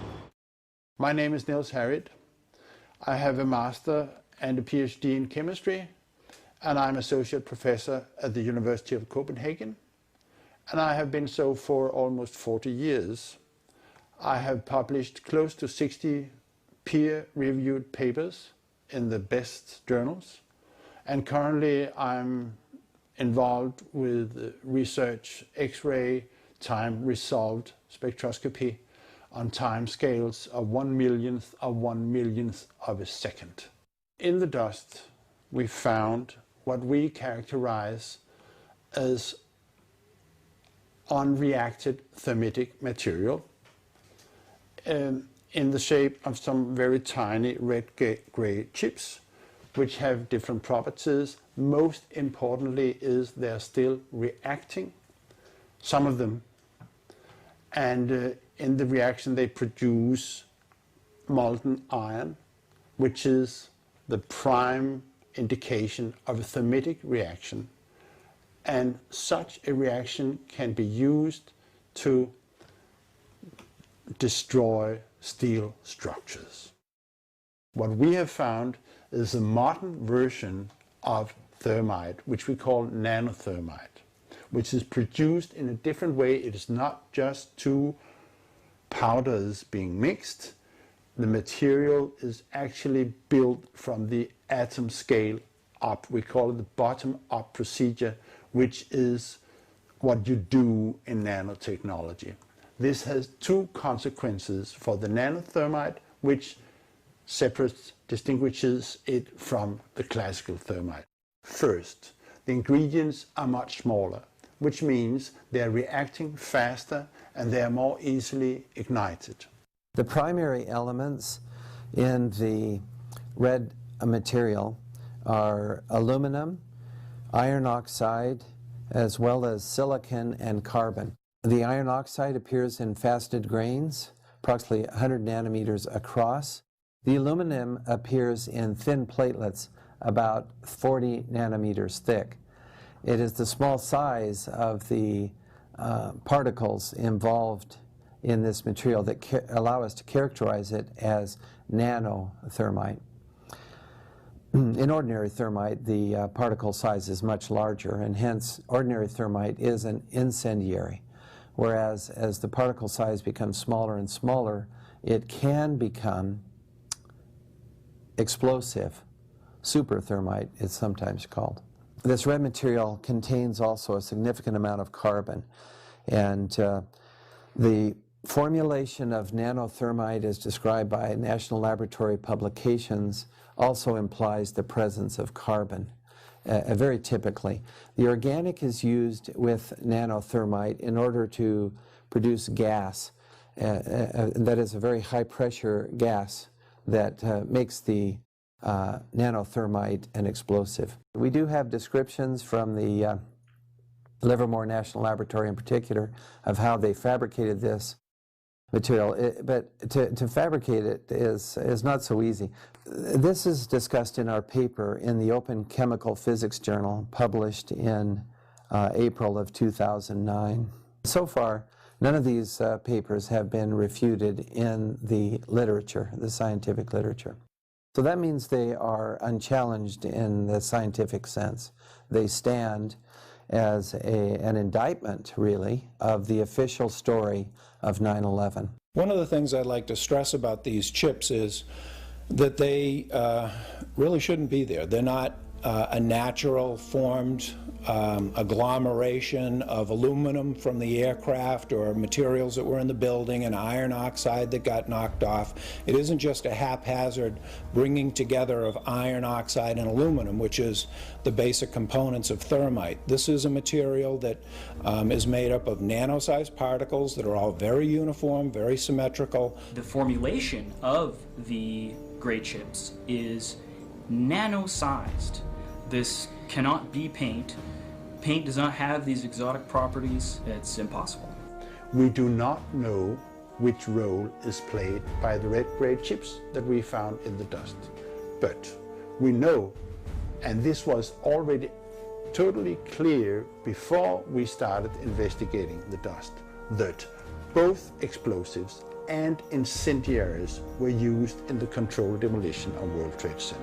This is quite obvious because of other observations, the molten iron and other findings in the dust. This is material that is of military use that really shouldn't be there.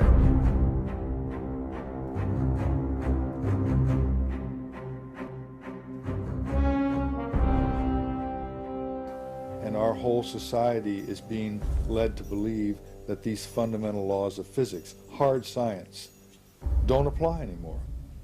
I think that should really frighten all of us. Just all the other evidence of seeing flashes and explosions and the melted metal and the dust particles and with the explosive chemicals found in the debris. There's just a lot of questions about what's been going on, and that these questions have not been answered or even addressed in any sort of full way. My name is Rick Folks. I'm a structural engineer with over 40 years experience in engineering. I'm a president of my own engineering business here in Arizona since 1983. Prior to that, I was a vice president with prominent engineering firms in the Phoenix area. I have experience designing large structures, including power plant structures, shopping center structures, schools, commercial buildings, you name it. I know structural design, and I know that on September 11th, when I saw those twin towers coming down, I knew there had to be more to the story than just a fire causing those failures. That had to be a controlled demolition that we were witnessing. The government has lied to us, and we need to get to the truth. Those victims deserve the truth. They deserve justice. What we have right now is a travesty of justice. A Freedom of Information Act request to NIST by a registered structural engineer for calculations and analysis substantiating the walk-off failures of the horizontal girders from their seats at columns 79 and 81 was denied by NIST, but the claim that releasing this data might jeopardize public safety. How could it possibly jeopardize public safety to tell people in the industry, engineers who were responsible for designing these buildings, how this failure could occur? That implies that anybody who requests or demands these calculations is a threat to public safety. Science is never secret when it's done right. Science is a way of finding out that is self-correcting and involves many people. Science isn't science unless it's published, unless it's openly published and made available for criticism. The thing that's most important about science is that it's a way of knowing, and it's a way of knowing that anyone can participate in. At the end of any kind of science activity, people will agree that they have collected evidence that illustrates a hypothesis, and if the evidence is contradictory to the hypothesis, one has to abandon that hypothesis and look for another one. The explanations from FEMA and from NIST don't add up, but there is enormous circumstantial evidence, circumstantial and actually physical evidence as well, that would lead us to a different conclusion. And the conclusion is controlled demolition. It was a shame that after the collapse that a forensic unit, a forensic engineering unit didn't go into the debris and try to find at that time why the towers had collapsed. I'm sure there was other evidence that could have given a better indication at the time that there was something else wrong. Any honest investigator would be looking at this and looking for explosives and so forth. The NIST investigation didn't go there. They just would not look for explosives. There have been explosives found in the dust, in the debris, but this has been the work of independent researchers, not NIST. And the physical chemistry of everything that I wrote about is consistent with no other hypothesis. And all of the testimony of eyewitnesses, all of the video evidence supports only controlled demolition as the cause of all 3 World Trade Center buildings' destruction. You don't have to be a chemical engineer to question that official story. It's very, very obvious. Both Building 7 and the towers were brought down by demolition. It couldn't have been any other possible way. That conclusion I come to based upon, first of all, my training and my education, particularly my experience in blowing up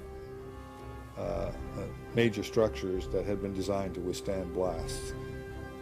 The experience that I had gained in the military and as an engineer was irrefutable. Those buildings were brought down by explosives.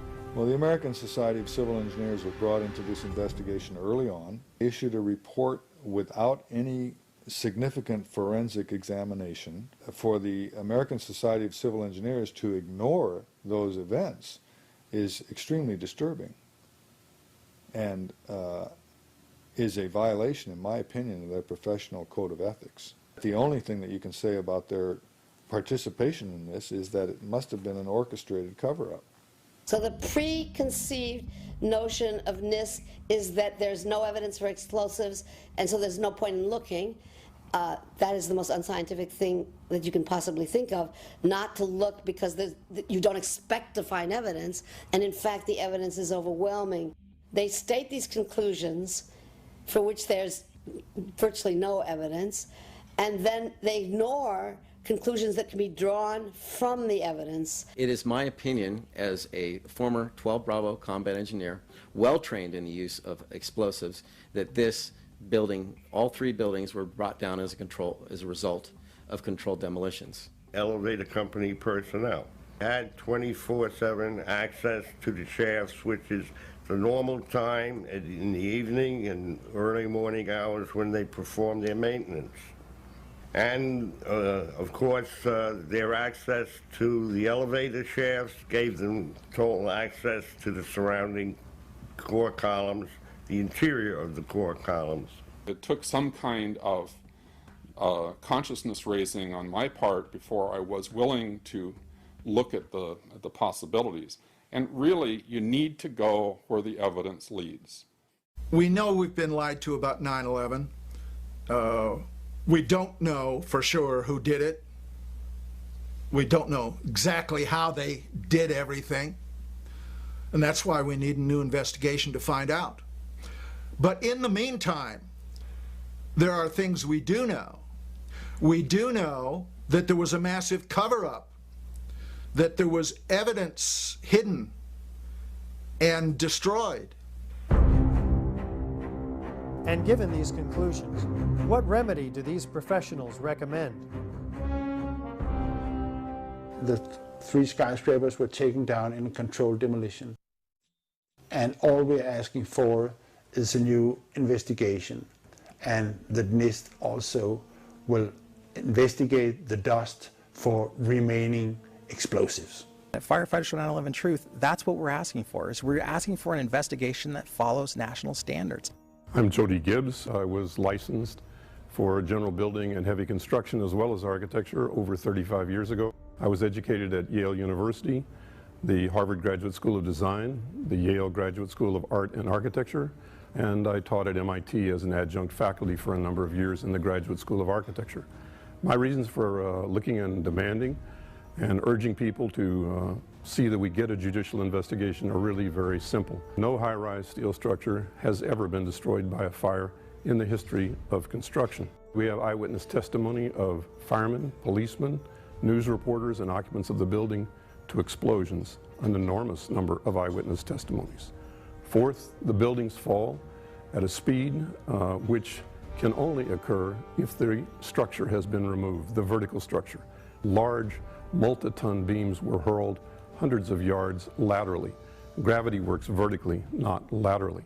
We also now have the evidence of thermite and thermate explosives. Most of these things were not even mentioned in the 9/11 Commission report. It's for this reason I urge all architects and engineers to look into the matter, look at the evidence that is available, and sign on to the demands of architects and engineers for 9/11 truth in demanding that we get a judicial investigation. I signed the petition for architects and engineers for 9/11 truth because I felt it was an organization trying to get at the truth of what in fact actually happened, what brought those buildings down. So what I'm looking for is a new investigation where all of the original information and tests and hypotheses are re-examined, as well as the ones that have surfaced since, the new ones, including the allegations of controlled demolition.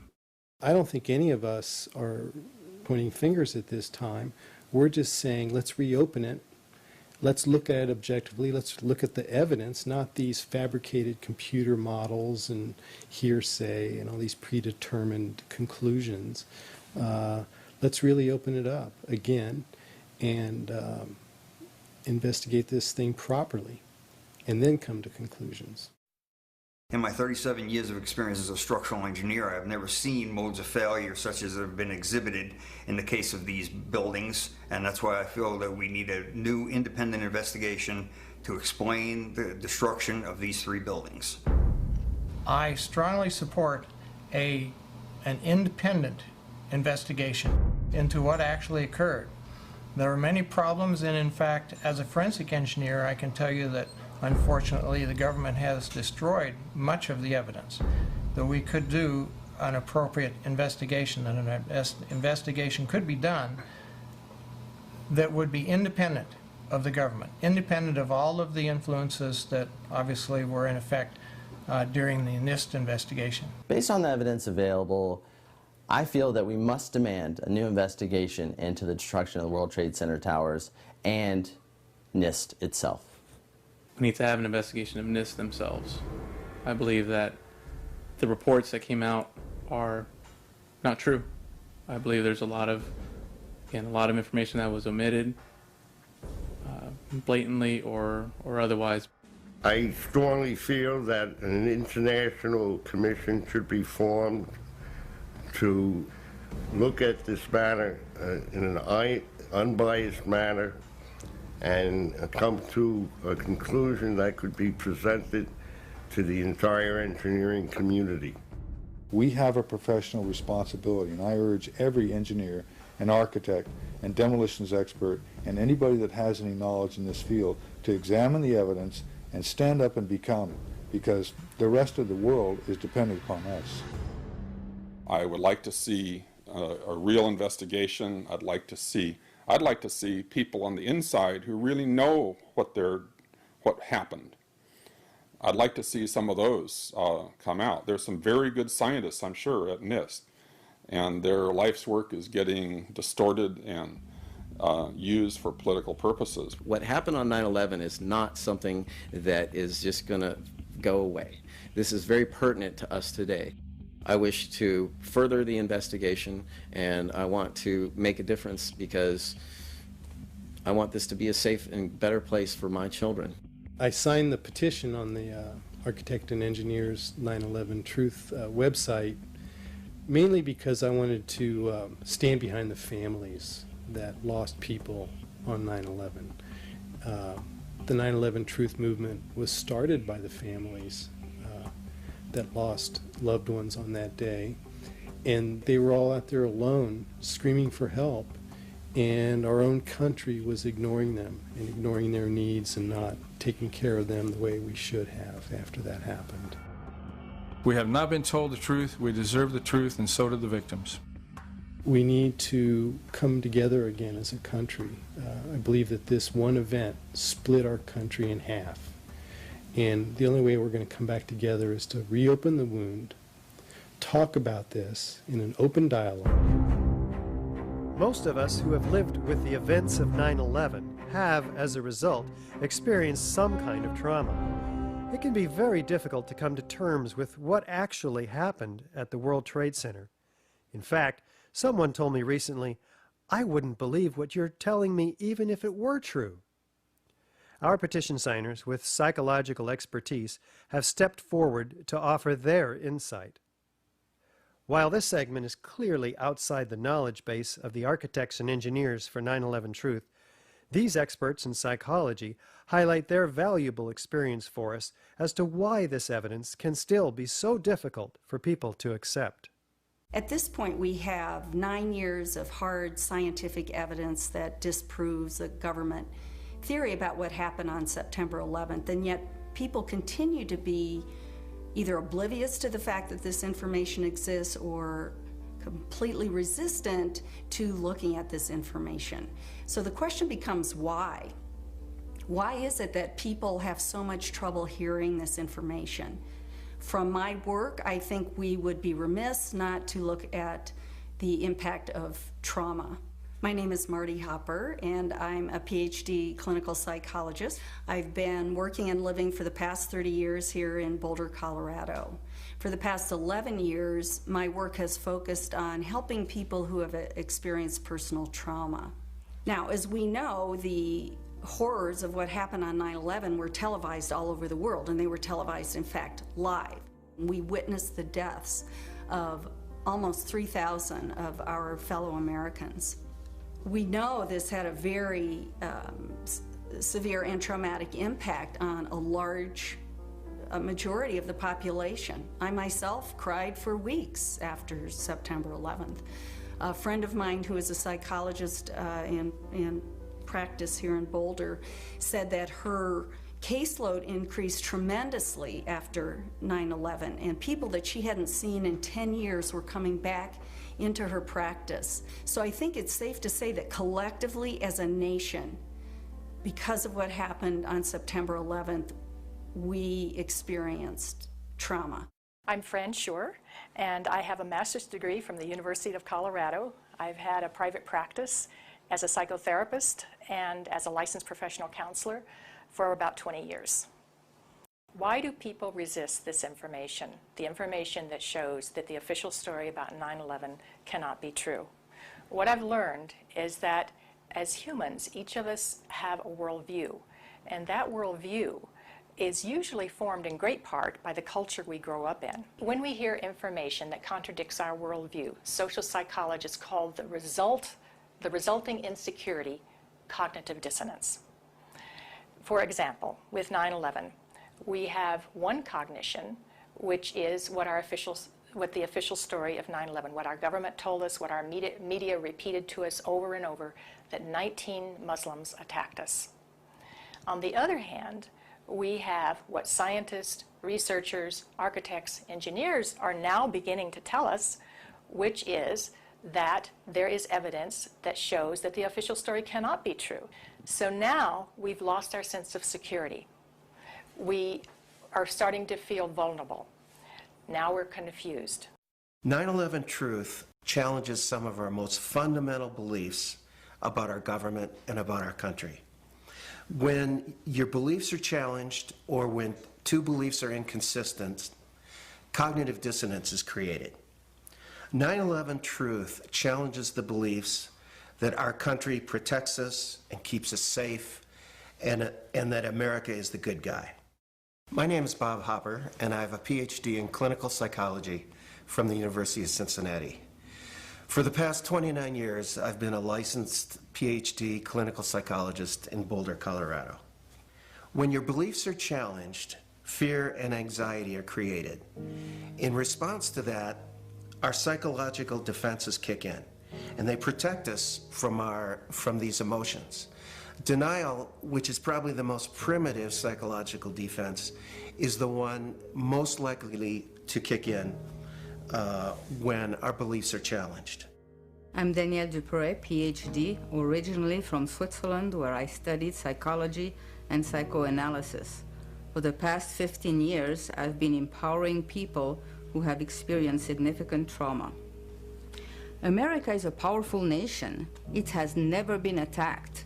We were confident, we felt secure, and all of a sudden that security collapsed. People started to be fearful. With all those rumors, those news, people didn't know what to think about. And it's a very, very uncomfortable state to be in. And eventually, our mind shuts off. Just like when a computer is overloaded, our minds get overloaded. We can't handle it anymore, and we shut down. It's easier to deny it and move on with our lives. What some of us will tend to do is deny the evidence that's coming our way and stick to the original story, the official story, and to try to regain our equilibrium in that way. Another thing we can do is decide to look at the conflicting evidence and be sincere and be open-minded and look at both sides of the issue and then make up our own mind about what reality is. I'm Dorothy Lorig. I have a master's degree in counseling psychology from the University of Colorado, and I've been practicing reevaluation counseling for over 16 years. If we can think of our worldview as being sort of our mental and emotional home, I think all of us will do just about anything to defend our homes, to defend our families. And so I see that with people, and I saw that with myself when my brother tried to talk with me about it, of don't mess with me, don't mess with my home, don't mess with my comfort with how things are. And about a week later, I read a lengthy article by Professor Griffin about why he believes the official account of 9/11 cannot be true.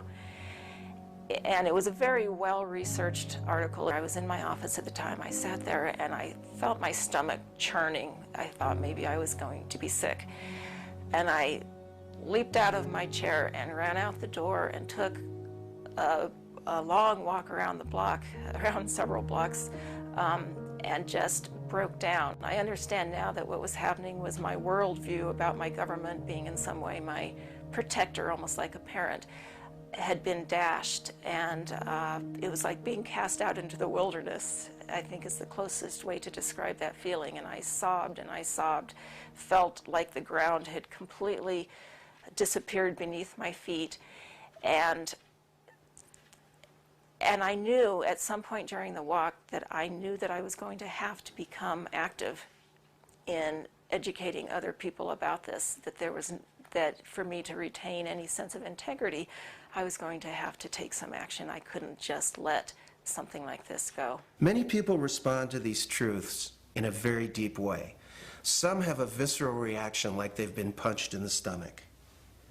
To begin to accept the possibility that the government was involved is like opening Pandora's box.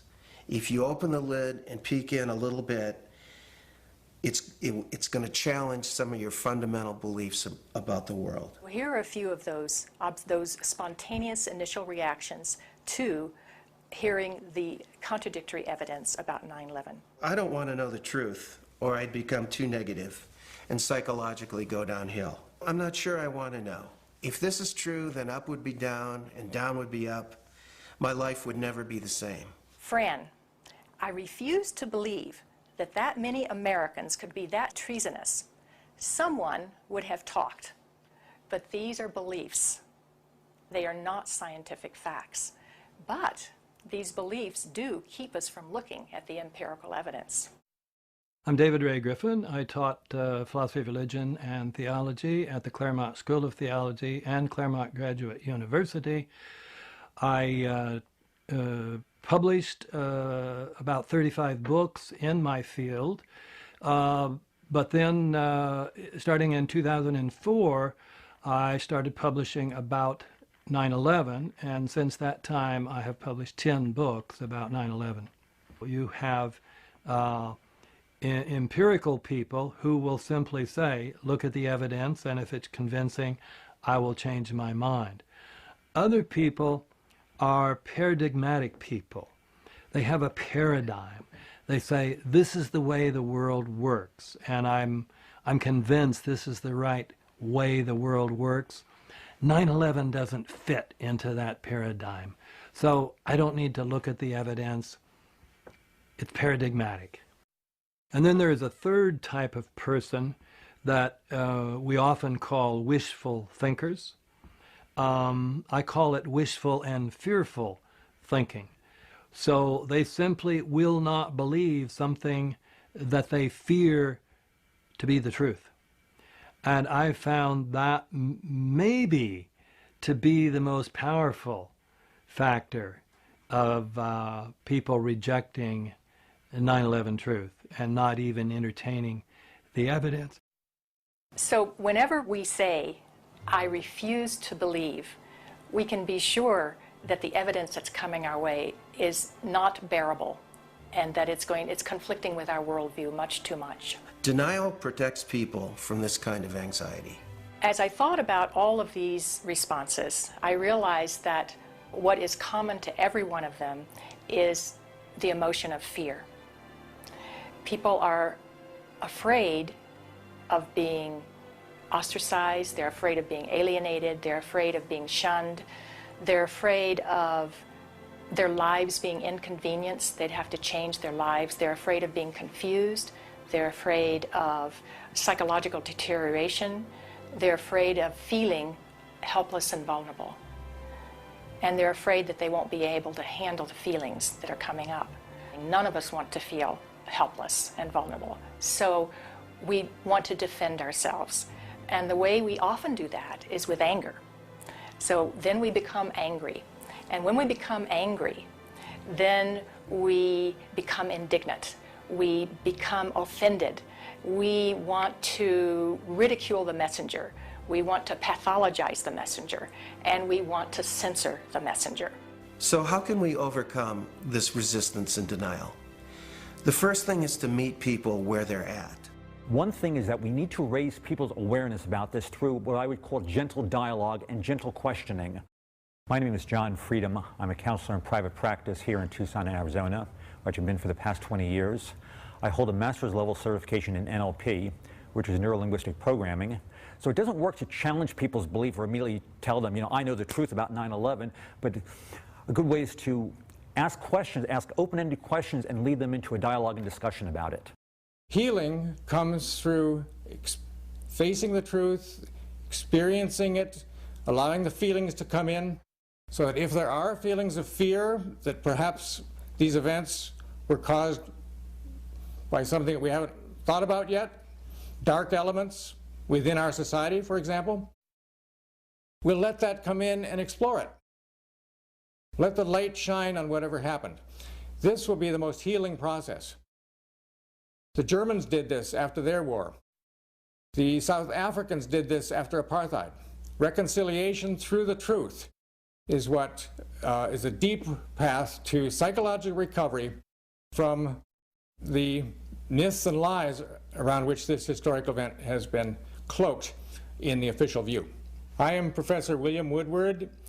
I'm trained in the history of science with a PhD. I also have a master's in experimental psychology. I've edited 4 books and published well over 20 peer-reviewed papers. I've taught for 35 years at a state university, University of New Hampshire. I think as a psychologist, to overcome our fear of the traumatic event with new information would be the best, healthiest route to our collective recovery from the trauma of 9/11. That, by the way, is a psychotherapeutic insight that to gradually uncover the truth in your own life, the sources of anxiety, to make them conscious, is the royal road to recovery. One of the ways to deal with the trauma is to find the answers. That's why I think it is of such importance to have a comprehensive investigation. To work together to expose what happened, regardless of where the evidence takes us. That's what we expect in our state government, law enforcement. I think that by putting science together with the law, we will have a psychological healing around the impossible cognition that has been produced on that day. I believe that to be the kind of country that we think we are, we have to face some of the things that are not as we think they are.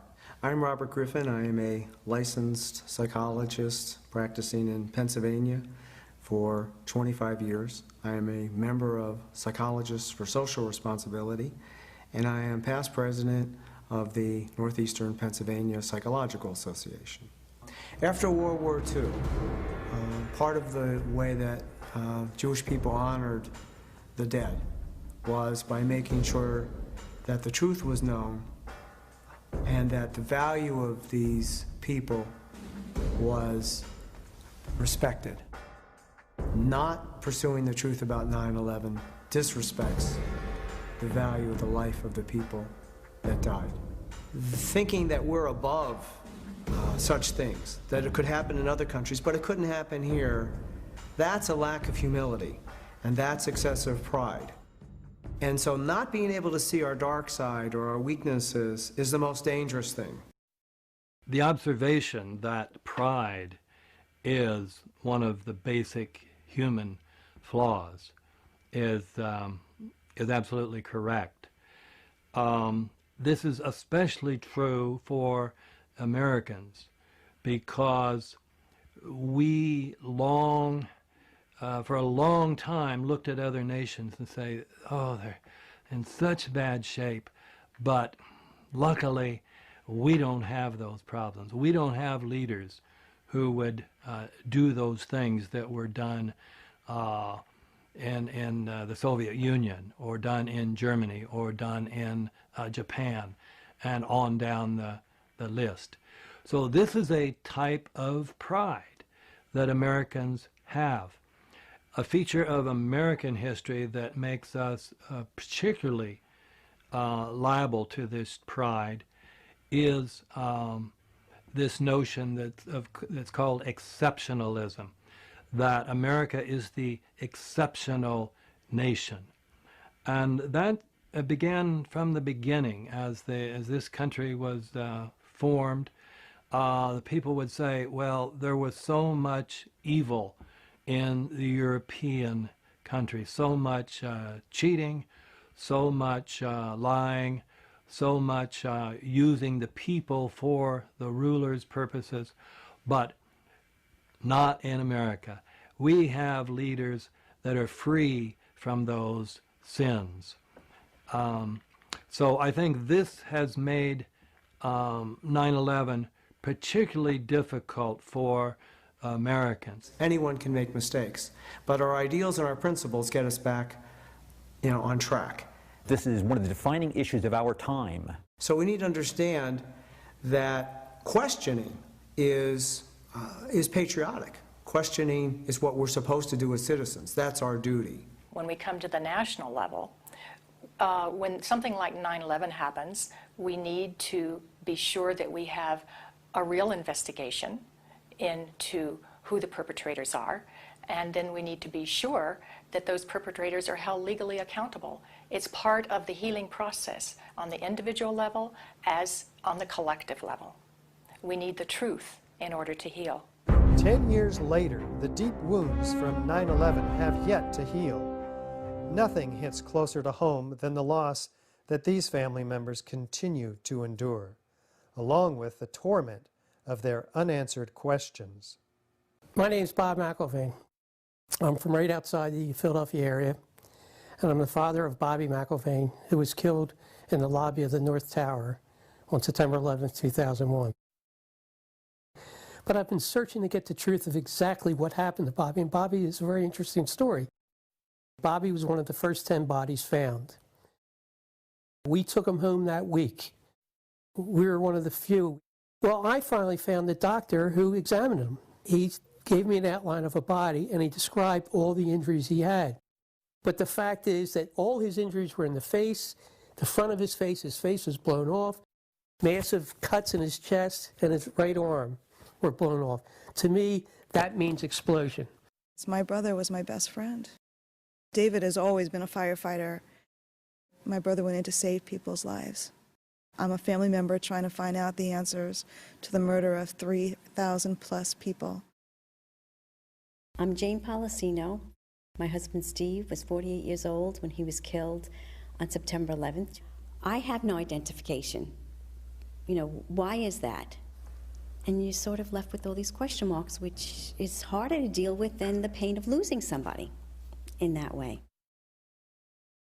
It seems to me we should know why over 1,000 victims there are no trace for, and no identification, no trace of over 1,000 victims. Just a few years ago, they were still finding body parts on the roofs of buildings. What is that? We should know why there are over 700 bone fragments found on the top of Deutsche Bank building less than a half an inch long. We should have that information. Why were they up there? Why weren't they found? What kind of explosion was there? And the explosions were brought up many a times, talking to firemen, talking to medics, talking to everyone. Everybody talked about these explosions. I want the officials that are in power to ask the questions. I want answers. We never had answers. Nobody ever stopped to have a scientific investigation. Please look at architects and engineers. People all around the world, scientists, all around the world are questioning this, that these towers could not have come down. But when you bring science into the equation, that's so important because you can't argue against science. And there's some deep, deep explaining to do. The bottom line is that it needs to be investigated properly. The forensic evidence that you've seen is very real. New light has been shown. A third beam now reaches into the pitch black sky and stands in for the still officially unexplained free-fall destruction of the World Trade Center Building 7. The obvious dark truth about Building 7 may very well provide the key to justice for the victims of the destruction of the Twin Towers.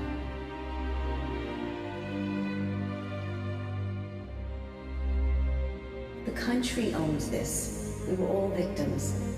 You all should want answers. It's not just ours, not just mine. We all lost something that day.